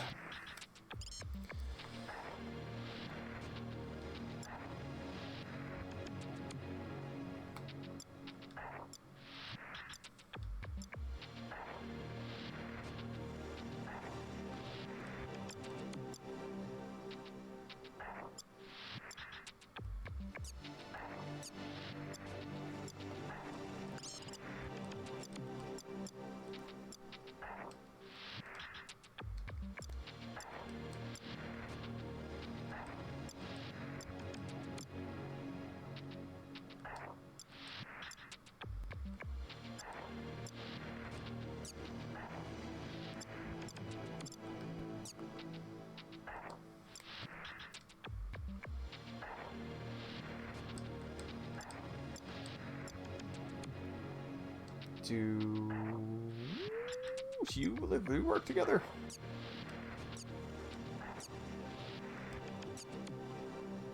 I don't think so.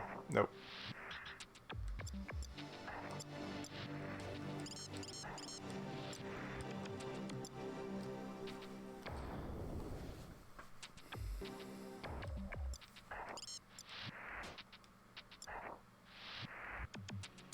Could this be something? Ha! Okay.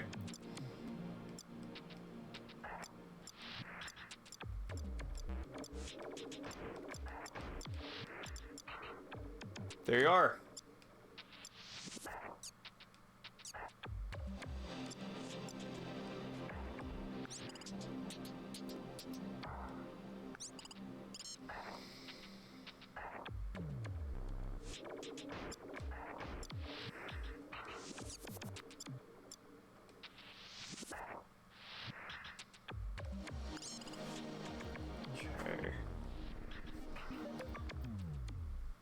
Robot is working really hard in this elevator shaft.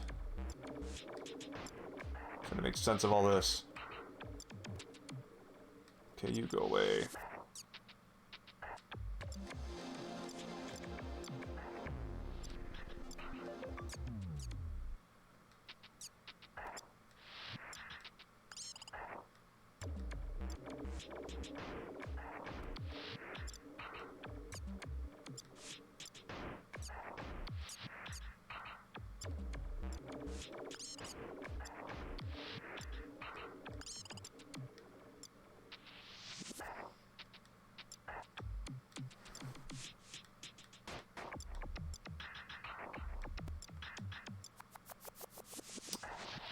You, maybe?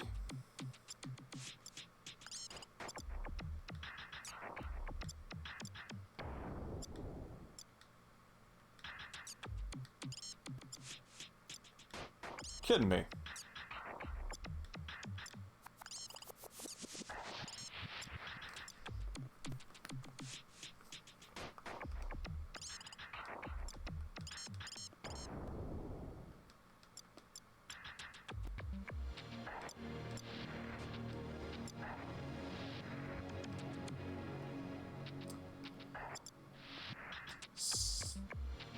Is this something weird like this belonging?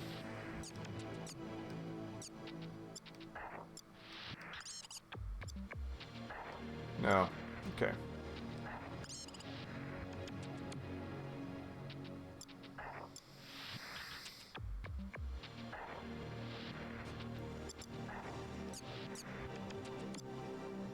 That absolutely makes sense that those two would go together.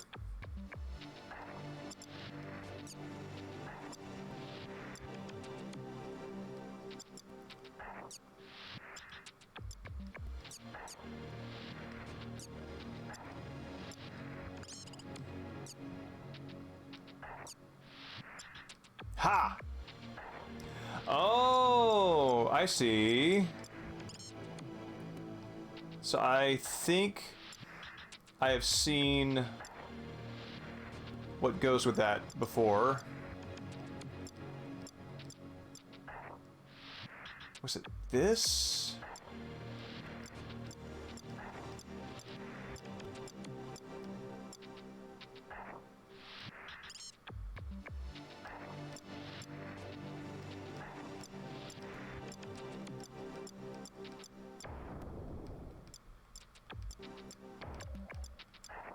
Yeah.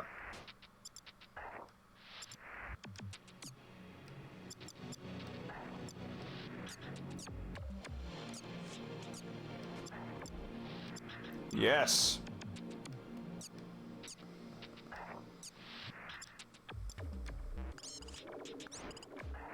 Oh, we are going to get that sweet ending FMV yet.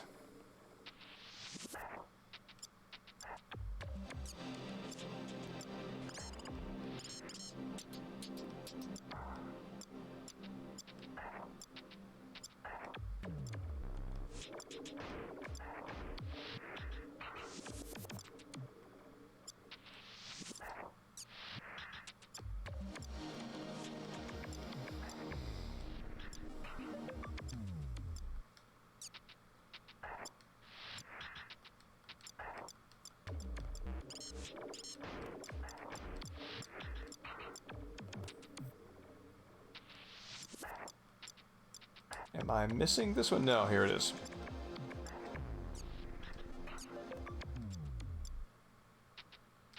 All right, we got 6.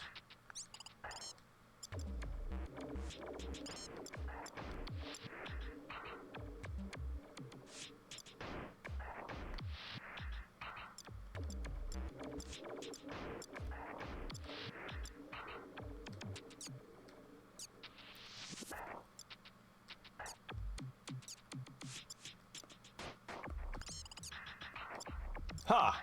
Good.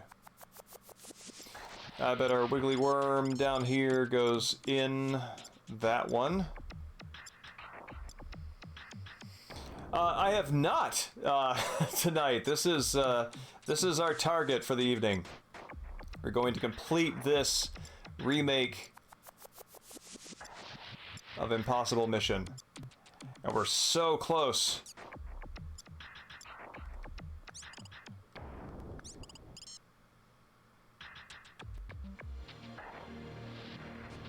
Oh, outside streaming, I've been playing Separate Ways, the Resident Evil 4 DLC. Been playing Yakuza 6. Caro Blaster for like the 50 millionth time if I need something kid-friendly around.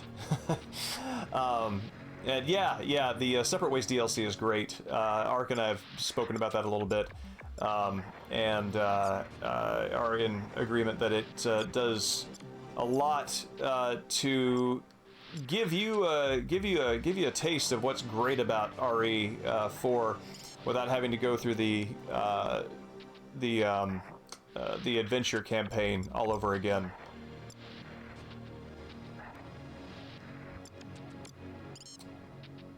I think you want to be here. Yes. Really? Interesting. That is really interesting. What do you think? Do you think that how do you think that that shows up in the way the game plays.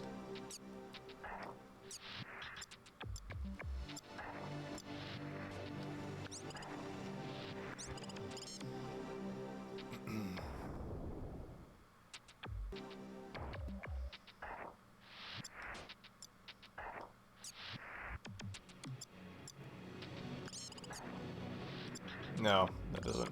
Or... Ha!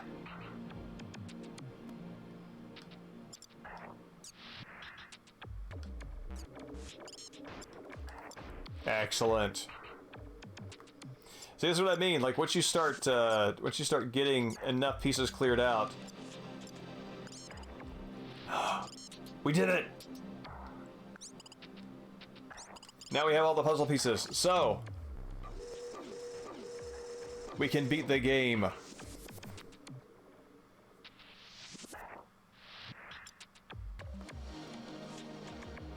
Yeah, I feel like, man. So, basically, every single encounter that you want a taste of in RE4, but just in, like, you know, over a couple of hours, you don't want to play through the whole thing again, you just want to enjoy it for an afternoon. You can get all of that in the Separate Ways DLC, and it's very linear. The exploration you do is, you know, it's for treasures or something like that, but it's super optional, and I feel like it's a very tight experience.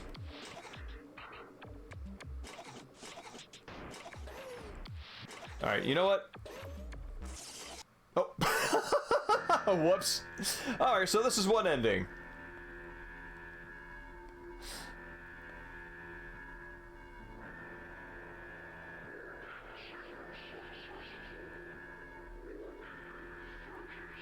From the perspective of somebody walking, it's got kind of a head shake cam as they stare directly into the red light.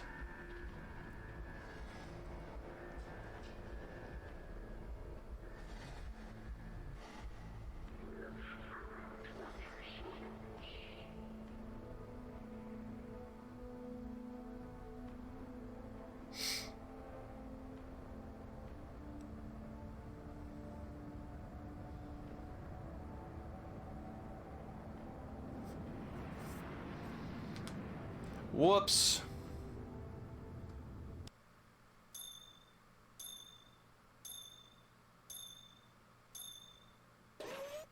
You have failed your mission. Yeah, let's, here, how do you, there we go. We're gonna leave that blank and load our game.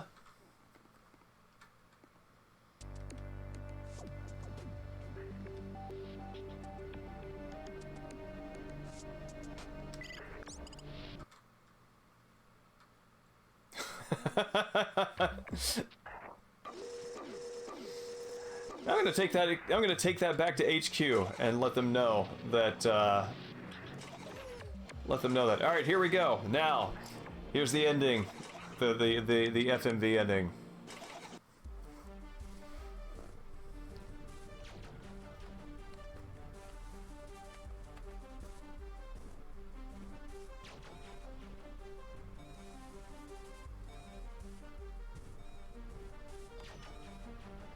Why am I letting him do this?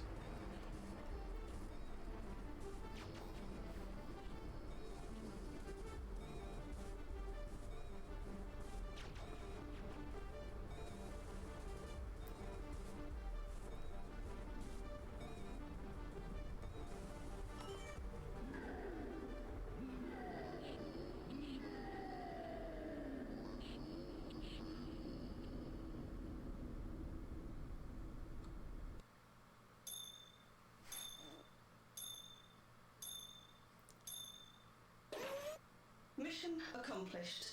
Congratulations. No! No! No! That is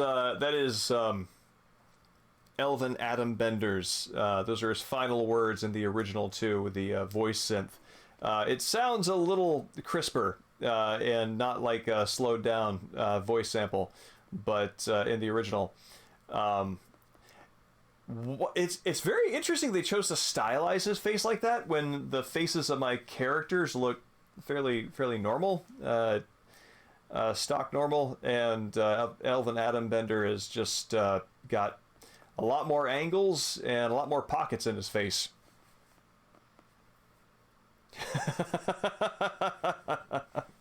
Let's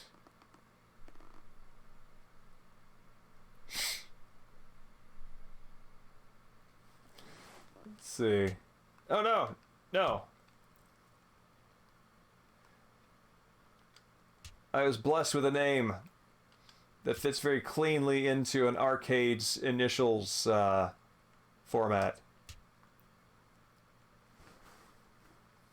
And I resent these long strings of text that I can put in here that takes that special trait away from me. What does it matter if I can put in 8 characters? So, that is most of what you're going to get in Impossible Mission. The hard mode is has more rooms in it and more puzzles. We can take a look at this. So it has classic in it, but it's not exactly the classic version. Another visitor. Stay a while. Stay forever.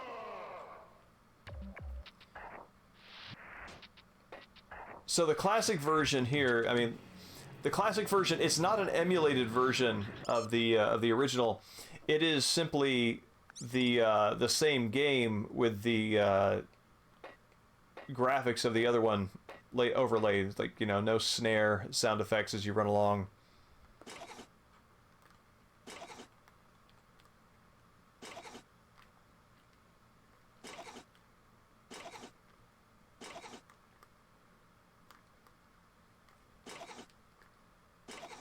And all this.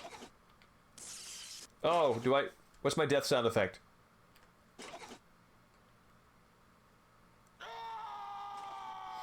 Oh man, I get Agent One's. I love that. You just gotta squish it down the bottom. It's like, hello. But yeah, it's like it's not even the C64 Sid Chips death scream, just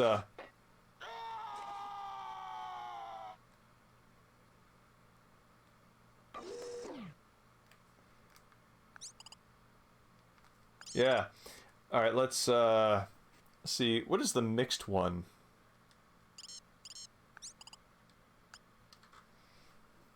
Yeah, the original has the puzzle thing. That is almost exactly the same as the original. Which is, I remember when I played it as a kid, not understanding that at all. That was like the point where it's like, I'm like, hey Dad, can you tell me how to do this? Merged, what is merged? Another visitor. Stay a while. Stay forever.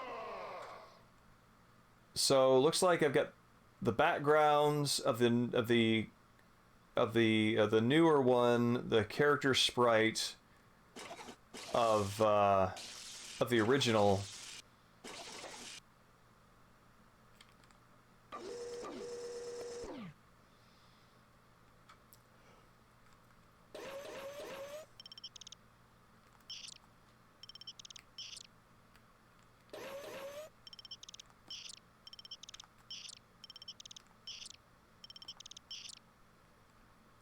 Here, let's give this guy a bump down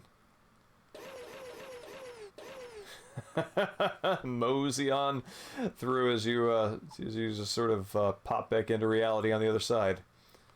Let's see, what is our scream? Yep, that's our scream. All right, Ark, thank you for coming out. I think that's actually about where we're going to wrap for the night, because that's that. Let's see if there's anything else. Let's see. See if there's anything else hiding for us in here.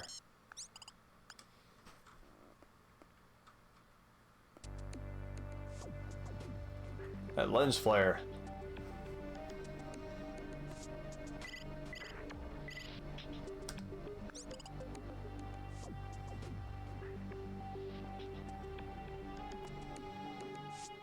Agent. Options are still music and sound effects. Credits, difficulty. So yeah, that's it. That's the Impossible Mission remake, and that is what I hope. The stream is what I hoped to get out of that purchase when I saw it there for $8 in Columbia, South Carolina. So let's pop back over there. Time we at about 2 hours, right on the nose. So that works out great. So, Dream Bomb, it's great to see you, man. I hope to see you again soon. And same Mexican Sting, Swimmy, if you're still around. Ark, if you're still around, thanks for coming out again. And I know we had to have some folks like Mahafoon head off early. So, but Dan, if you're still around, have a great night. And yeah, we'll see you next week, and we'll see about getting another serial stream up. Oh yeah, no, I need to finish Yakuza 6. I think I'm pretty close to wrapping it up. I think that it really won me over seeing Kiryu care for a baby, and my favorite part, easily, just as he's running around. I think is it Hiroshima that he's running around around Hiroshima, in the non Kamurocho area. Anyway.